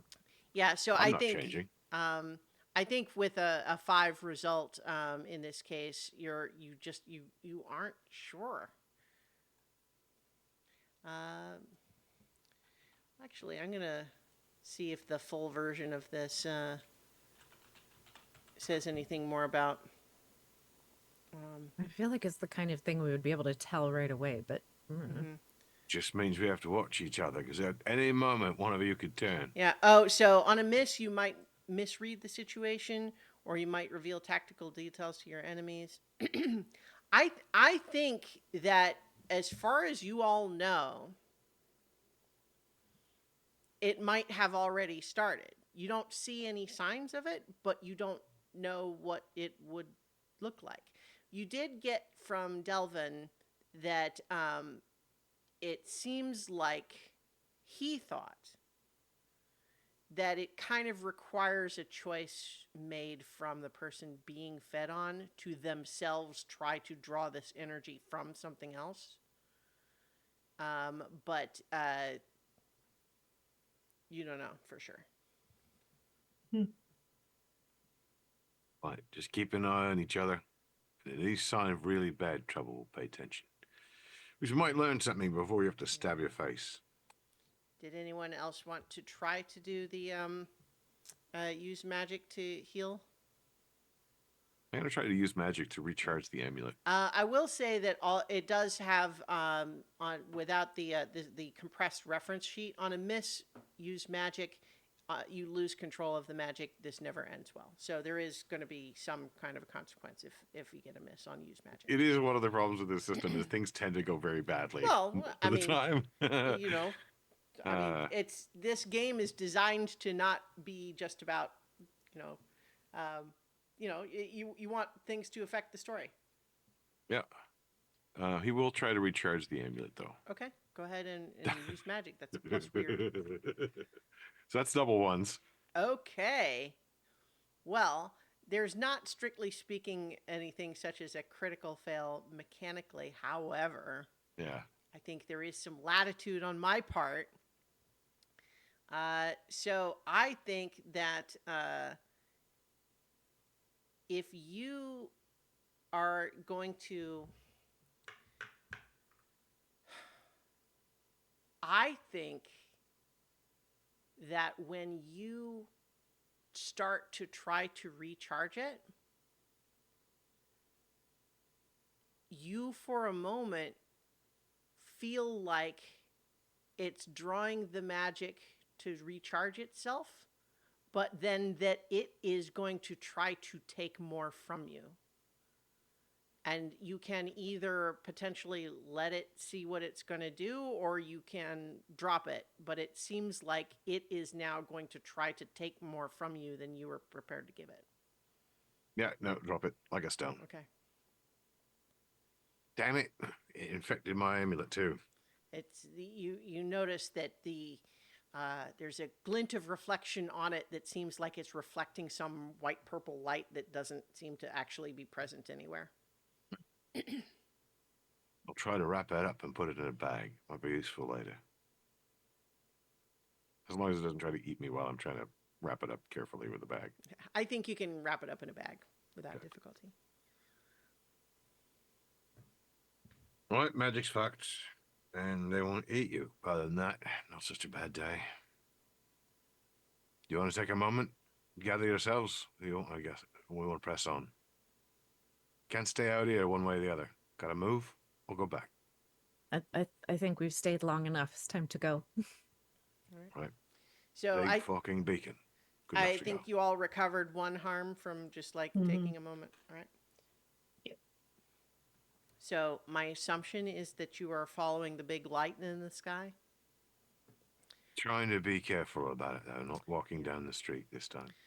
Incidentally, if anyone watched the Chernobyl TV show, and I gather this was, a real thing that happened, just that when the radioactive core was exposed, the radiation shooting up from the exposed period ionized the air and created this big effect that looked almost like a giant spotlight shining up out of the building. And so that is the imagery I'm going for here. Yeah, that's hopeful. Remember Chernobyl? Yeah, that's where you're heading. Yeah. So I think that you do not have difficulty navigating, but what is your kind of demeanor? What is your tactic as you kind of make your way through? I would like to light myself up like a beacon. Okay. So that it is like shedding light around us and sort of like keeping the shadows at bay. Sure. Yeah, I love that. I want to be very much outside of that light. Are you Rick- sure? Sneaking around. Okay. Yeah, Yeah, all let him. right. I was thinking it seemed like she's trying to create a perimeter around you, but you are free to I choose to be also outside the target. perimeter if you want. All right. Yeah. Yeah, but they're saying like they don't like to come into the light. That's my logic. That They also mentioned there's a lot more of them than there used to be, Hmm. So and they're attracted to magic. I think that this is a use magic to try to Mhm. create this effect. So roll plus weird. 4 and 5, so 9 10. plus. All right. On a 10 Yep. plus, the magic works without issues. Choose your effect. And again, like you can choose one of those things there, but also I'm willing to be pretty lenient as far as the flexible as far as the interpreting what that effect would be. For example, do one thing that is beyond human limitations is pretty broad, right? Yeah, I would like it to be sort of like kind of like sunlight or like one of those spells that is like Hmm. holy light that just kind of Yeah. creates a perimeter around us Hmm. and it I mean if it's sunlight doesn't that causes like radiant Yeah. damage too, so Yeah. So I that's the think hope. the way that I'm going to kind of interpret this is it's a little bit like an opposite of a trap. You know what I mean? Like Hmm. so, just like magic circle, the D&D spell can be used to keep something in or to keep stuff out, right? Right. And so I think in that way you've created sort of a barrier that they can't or won't cross. Yeah. That is, it's you plus what, like 10 feet, something like that. Yeah. All right. So Yeah. I think you've got that going for now. And Arlo and Mistis can choose to be inside that or not, as they prefer, I suppose. Uh, Too much like a target, all right. Well, which might as be a useful distraction if they're all going after the target, and then we mhm, can just walk somewhere else. yeah. How about then for Arlo, who is making this journey without, you know, nearby the big target, but not within its protection? How about an act under pressure roll? Sure. Roll plus cool. Only a 7. Okay, well, on a 7 to 9, worst outcome, hard choice, or price to pay. I think, I think here what I'll just say the hard choice is that I think the choice that I'm just going to have you make here actually is a matter of how far away you have to be. Because there's the actual sort of barrier, but then there's also the amount of light that it's giving off broadly. So I think that if you really want to be like skulking through the shadows unseen, you have to be far enough away from them that they would not be able to immediately help you if you were attacked. I think that would be appropriate. He's got Okay. now 2 beacons in the sky that he can follow, so he's not going to let you lose either one of them. So, Okay. Okay. yeah, he'd be definitely going much more back alley, much deeper out. All right. Well, so I will go ahead and say that you are skulking successfully through here and not getting discovered, but that you are somewhat separated from the other two at this point. And so potentially, if something were to happen, you're far enough away that it would kind of take a round, so to speak, to Yep. reconnect. All right. So as you are making your way through there, you definitely notice as you get closer that there is a lot of more superficial damage to some of the buildings here. And you see across, like down the street, there is a spot which looks like it has some sort of big construct that was perhaps the size of, let's say, a city bus, but it's shaped like a dachshund. Why not? A mechanical dachshund, but the size of a city bus, that it looks like it is laying down like deactivated. And so you sort of see one end of it, the butt end, because why not? Is kind of sticking out from a street you're going to turn down, but it's just laying there unmoving. And you're seeing as you get closer, like I said, there's a lot more superficial damage, like broken windows and like cracked masonry and stuff. You have not at the moment seen any other siphoners like moving around or approaching, but they, you know, hide. I would definitely have my glasses on and be Mm-hmm. checking all of the shadows and Yeah. probably functioning as a spotter. Mm-hmm. Right. Be like 6 o'clock, 5 o'clock, Sure. 11 o'clock. I think that as you make your way around that corner, you see that the there looks like there was once some sort of a great big building complex there, but right now you only see sort of like the outer shell. Like there's a gate and fencing that would be preventing access into this sort of compound. And then you can sort of see the outer shell of a building, but what would have been the center of this big factory type building is essentially just gone. It's like there's a crater in the center of what this whole big building complex was, and this light is just shining up out of it.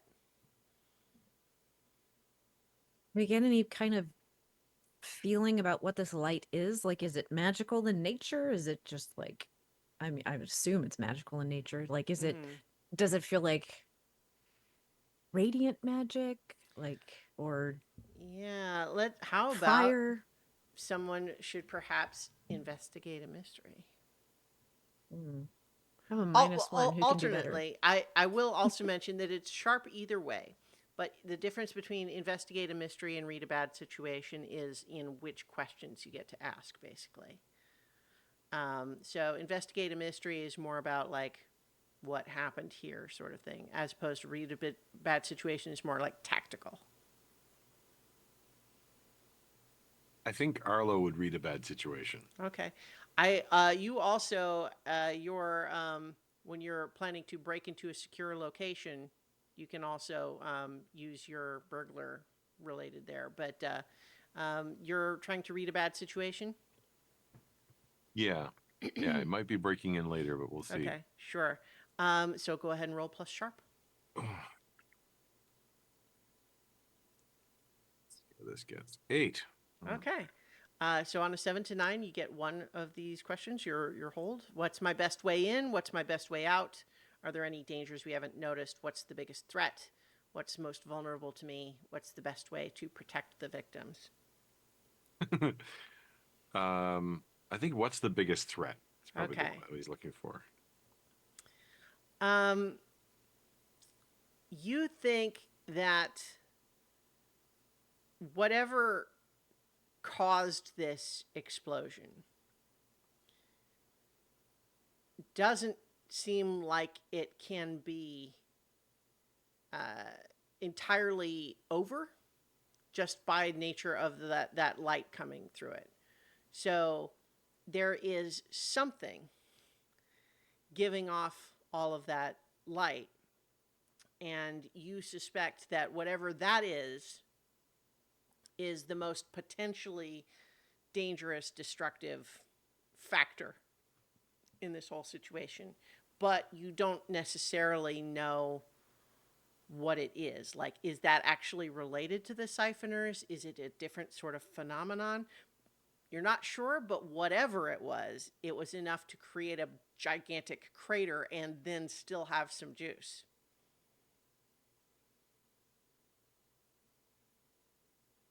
Were we told what is the government of Dinethir? Like, do they have a king?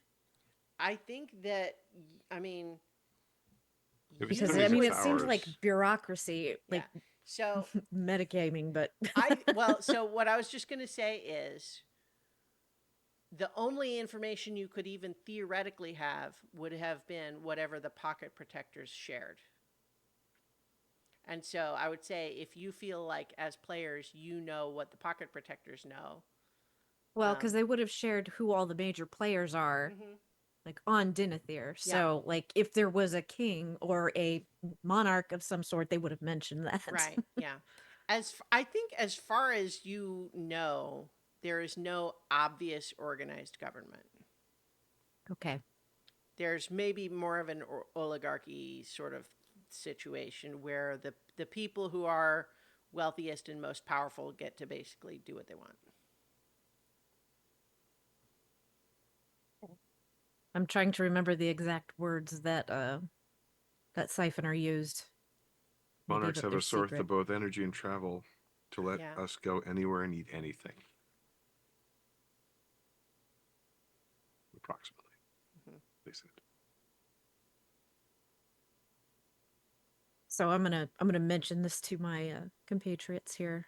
It's like, what do we think about this? Like our friend that we hijacked off the street mentioned something about Which one? like a hive mind sort of thing. Oh, Devon. Mm. So, and then we have the mention of the monarchs. So I'm wondering if maybe that was in reference to who was ever in charge of, or whoever's leading and organizing these siphoners.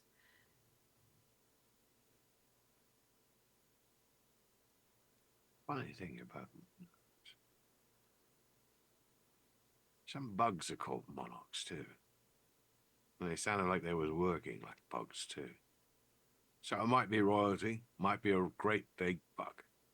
Well, bees have queens. There you are. Best idea is to squish them all, I think. But that's hard.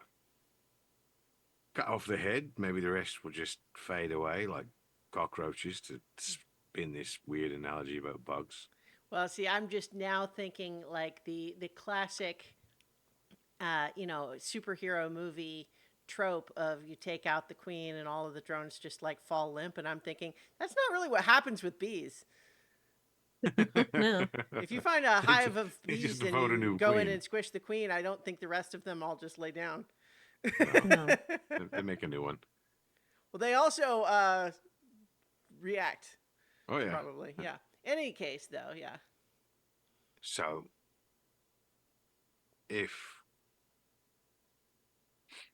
well, anyway, that light's at the center of all this. We'll learn something when we get there. It might be really bad, but that's also the job. We still don't know if this is where the siphoners started or just where they were being studied. Um, Anything beyond that is speculation. So, how do we get in? Should we get in? Like, anybody got a read on this light? Kind of, I'm gonna look at Lavinia.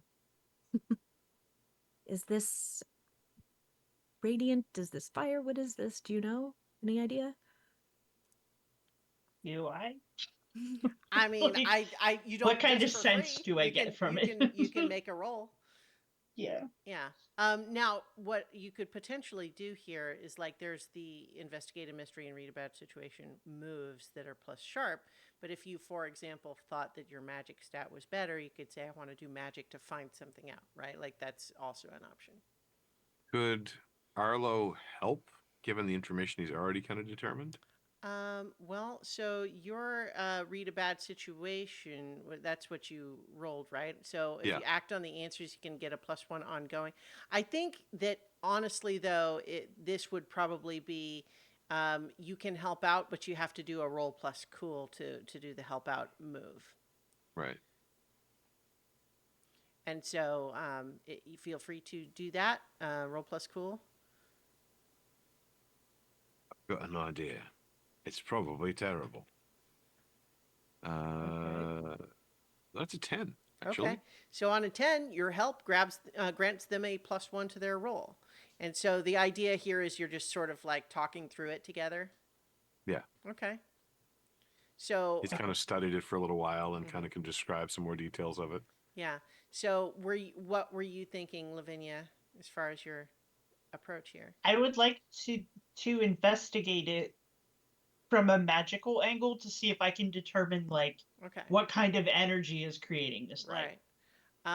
Sure. So, like, one of the effects, for example, is observe another place or time or communicate with something you do not share a language with, right? Like, so those are effects that I could imagine giving you information in some way, right? Okay. Yeah. But if that's what you want to do, then go ahead and do your use magic roll, and you have a +1 from Arlo's help. Is that the what do we add to that? Well, Is it plus sharp? use magic is plus weird. Oh, plus weird. Yeah. Duh. Mm-hmm. Sorry. No, that's fine. So 4, um, 3. So that's 7, 8, and then 9. Okay. Well, on a 7 to 9, it works imperfectly. Choose your effect and a glitch, and I'll decide what the glitch has. I would like to see if I can like discover like what is creating this Okay. energy, So, this like, light. give me just like a little bit more sort of just fictional narrative of how you are finding out. And this is just fluff, but just so that we have just a narrative picture of how is your magic giving you this information? Like, are you creating a little sensor eye to go look closer at it? Are you talking to the rocks to see what they saw? That sort of thing. I feel like I would be channeling like Solomonia, like drawing from her energy Mm-hmm. to see if I can have it define what's happening here. Like if I can feel it, like I don't know, on a molecular level, like Okay. if my body can feel what this. Zoom and enhance. I mean, So, maybe Yes. Solomonia could tap into whatever happened before. I Oh, don't do you know. get a well, vision of what happened, maybe? Yeah, I don't. Yeah, yeah. maybe. I mean, if that's what you would like, is to observe another place or time is one of the effects you can Yeah, choose. let's do that. Okay. See if we can see what happened All right. to Great. create this. Fantastic. So you also need to choose one of the glitches, though. Do you have that list handy? I can read it otherwise. I do not. The choices are: the effect is weakened, the effect is of short duration, you take 1 harm, ignore armor, the magic draws immediate unwelcome attention, or it has a problematic side effect. I will take the problematic side effect because those are always fun. Okay. Um, so I think the problematic side effect here, let me think. You only see what happened 10 hours ago for the next hour. Yeah, You go through it in real time. Oh, um, You keep seeing yeah, it. The rest of your life. yeah. Um, the wallpaper in the yeah. decision is in the place is so bad it just sticks with you. You see the pattern everywhere. I'm thinking that Oh, it is going to be somewhat along those lines in the sense that it's not going to be like a mechanical effect on you, but we'll just kind of like in the narrative there's a little bit of like Call of Cthulhu madness idea here. That I think what is happening is that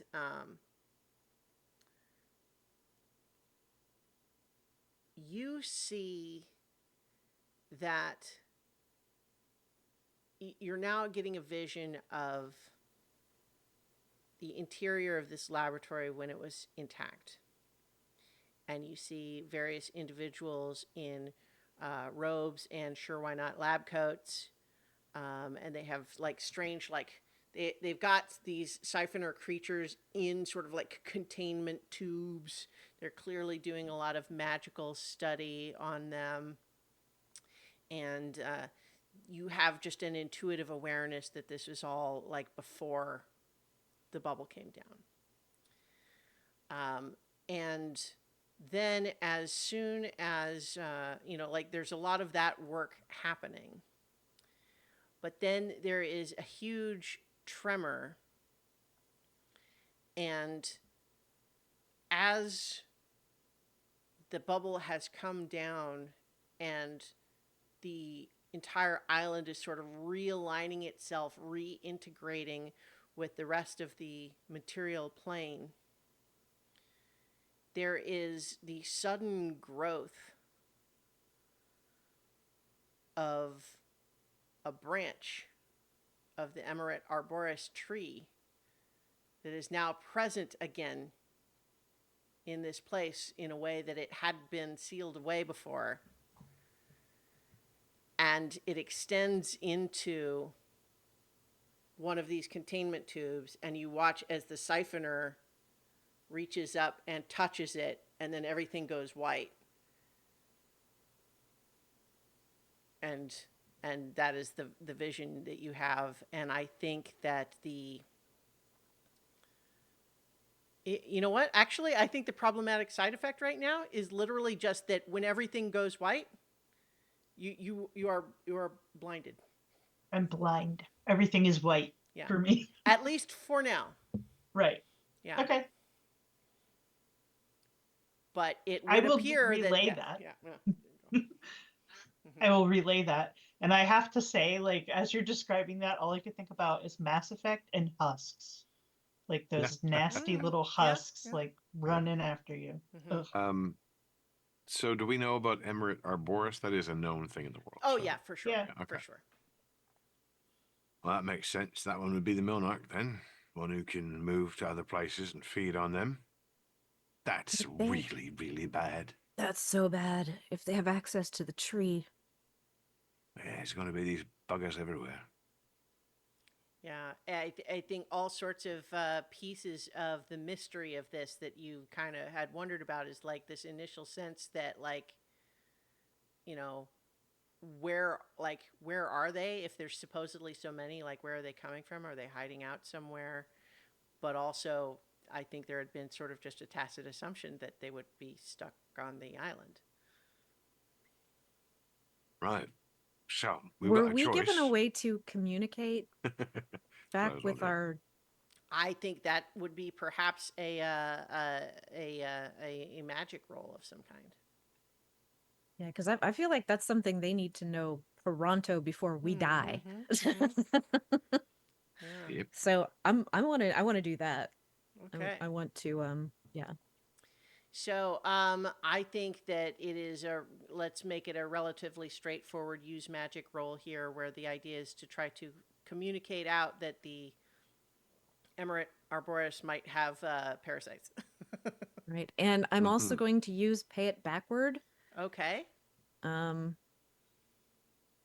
Which will so give I'll you get an extra dice. yeah. So you don't add them all together, but you pick the Right, I two picked the highest highest of the two. three. Yeah.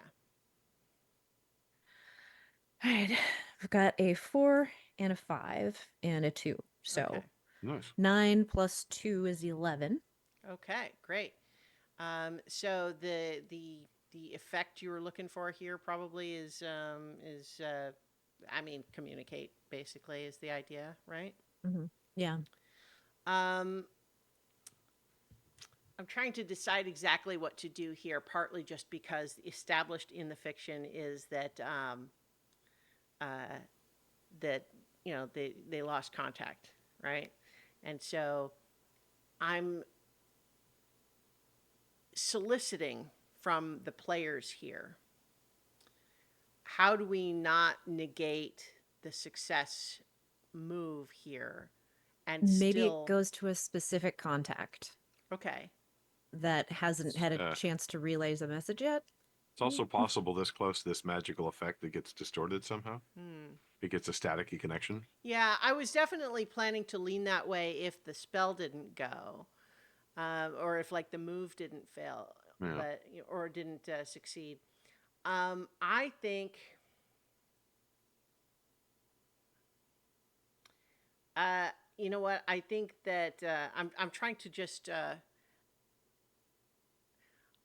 Well, they could have lost contact after this point.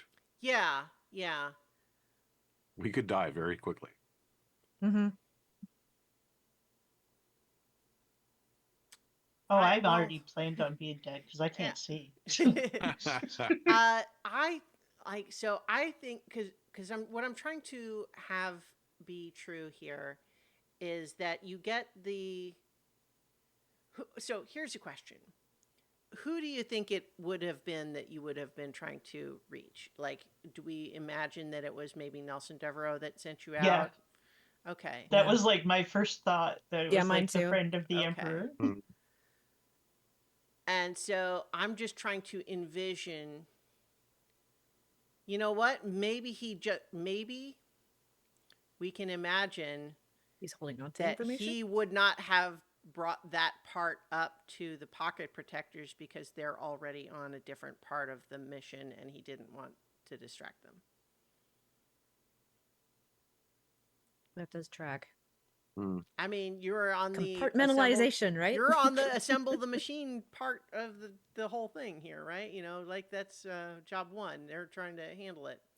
But okay, so I think that you get that message um, sent. Well, so what do you say?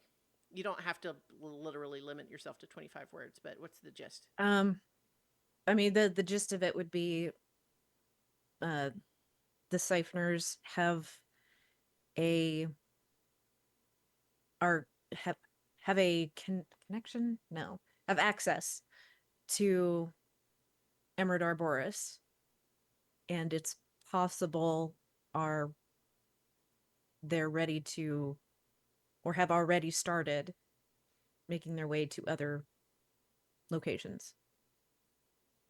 Okay, And then I would say epicenter, and then whatever this place is. sure. Like I'm sure we know the name of the city and stuff. So I mean, it's the city on Dinethere. I mean, it's not like there's Mhm. more than one, but Going in on the big bright light. yeah. yeah, Okay, great. So I think though that as let's just go ahead and say that as you are, you've reached this vision, you've sent out the message, and then I think Arlo, what you see as your two colleagues are busy with that is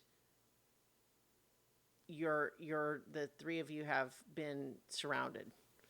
There We've got is company. dozens of them I all would in. like to say that like my radiant spell, like Mm-hmm, it was concentration. It mm-hmm. got dropped. Yeah. So it's like the only light is this and I'm blind. Okay. So I think that we're going to actually not resolve that. I think we're going to leave it here at this sort of a dire situation where at least one outcome seems possible, likely even, but we don't know for sure.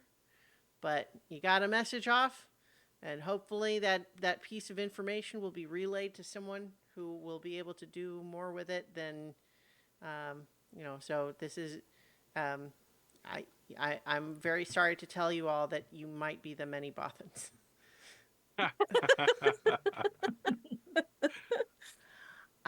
Star yeah. Wars. So, but in any case, I think that that's where we will finish our session tonight. And part of this is just because this is how Monster of the Week works, but there's end of session questions, and I don't know that they matter so much now, but we might as well do them. Did we conclude the current mystery? It's not. Really? Not really. Yeah. You got some information. Did we save someone from certain death or worse? Sure. Yes. Yeah. Well, like he Um, was going to have to go through that dark area where there was one hiding. True. Did we learn something new and important about the world? Yeah, I'd say so. For Yes. sure. Yeah. Did we learn something new and important about one of the hunters? Mm. But if you get one or two yes answers, mark one experience. And so also, I know I told you we weren't really doing it, but like in theory, every miss you got, you would have marked experience too. So it would have been possible to like get up to an advancement, but which you have to mark it 5 times to get experience, and you would get an advancement. And that's how Monster of the Week works.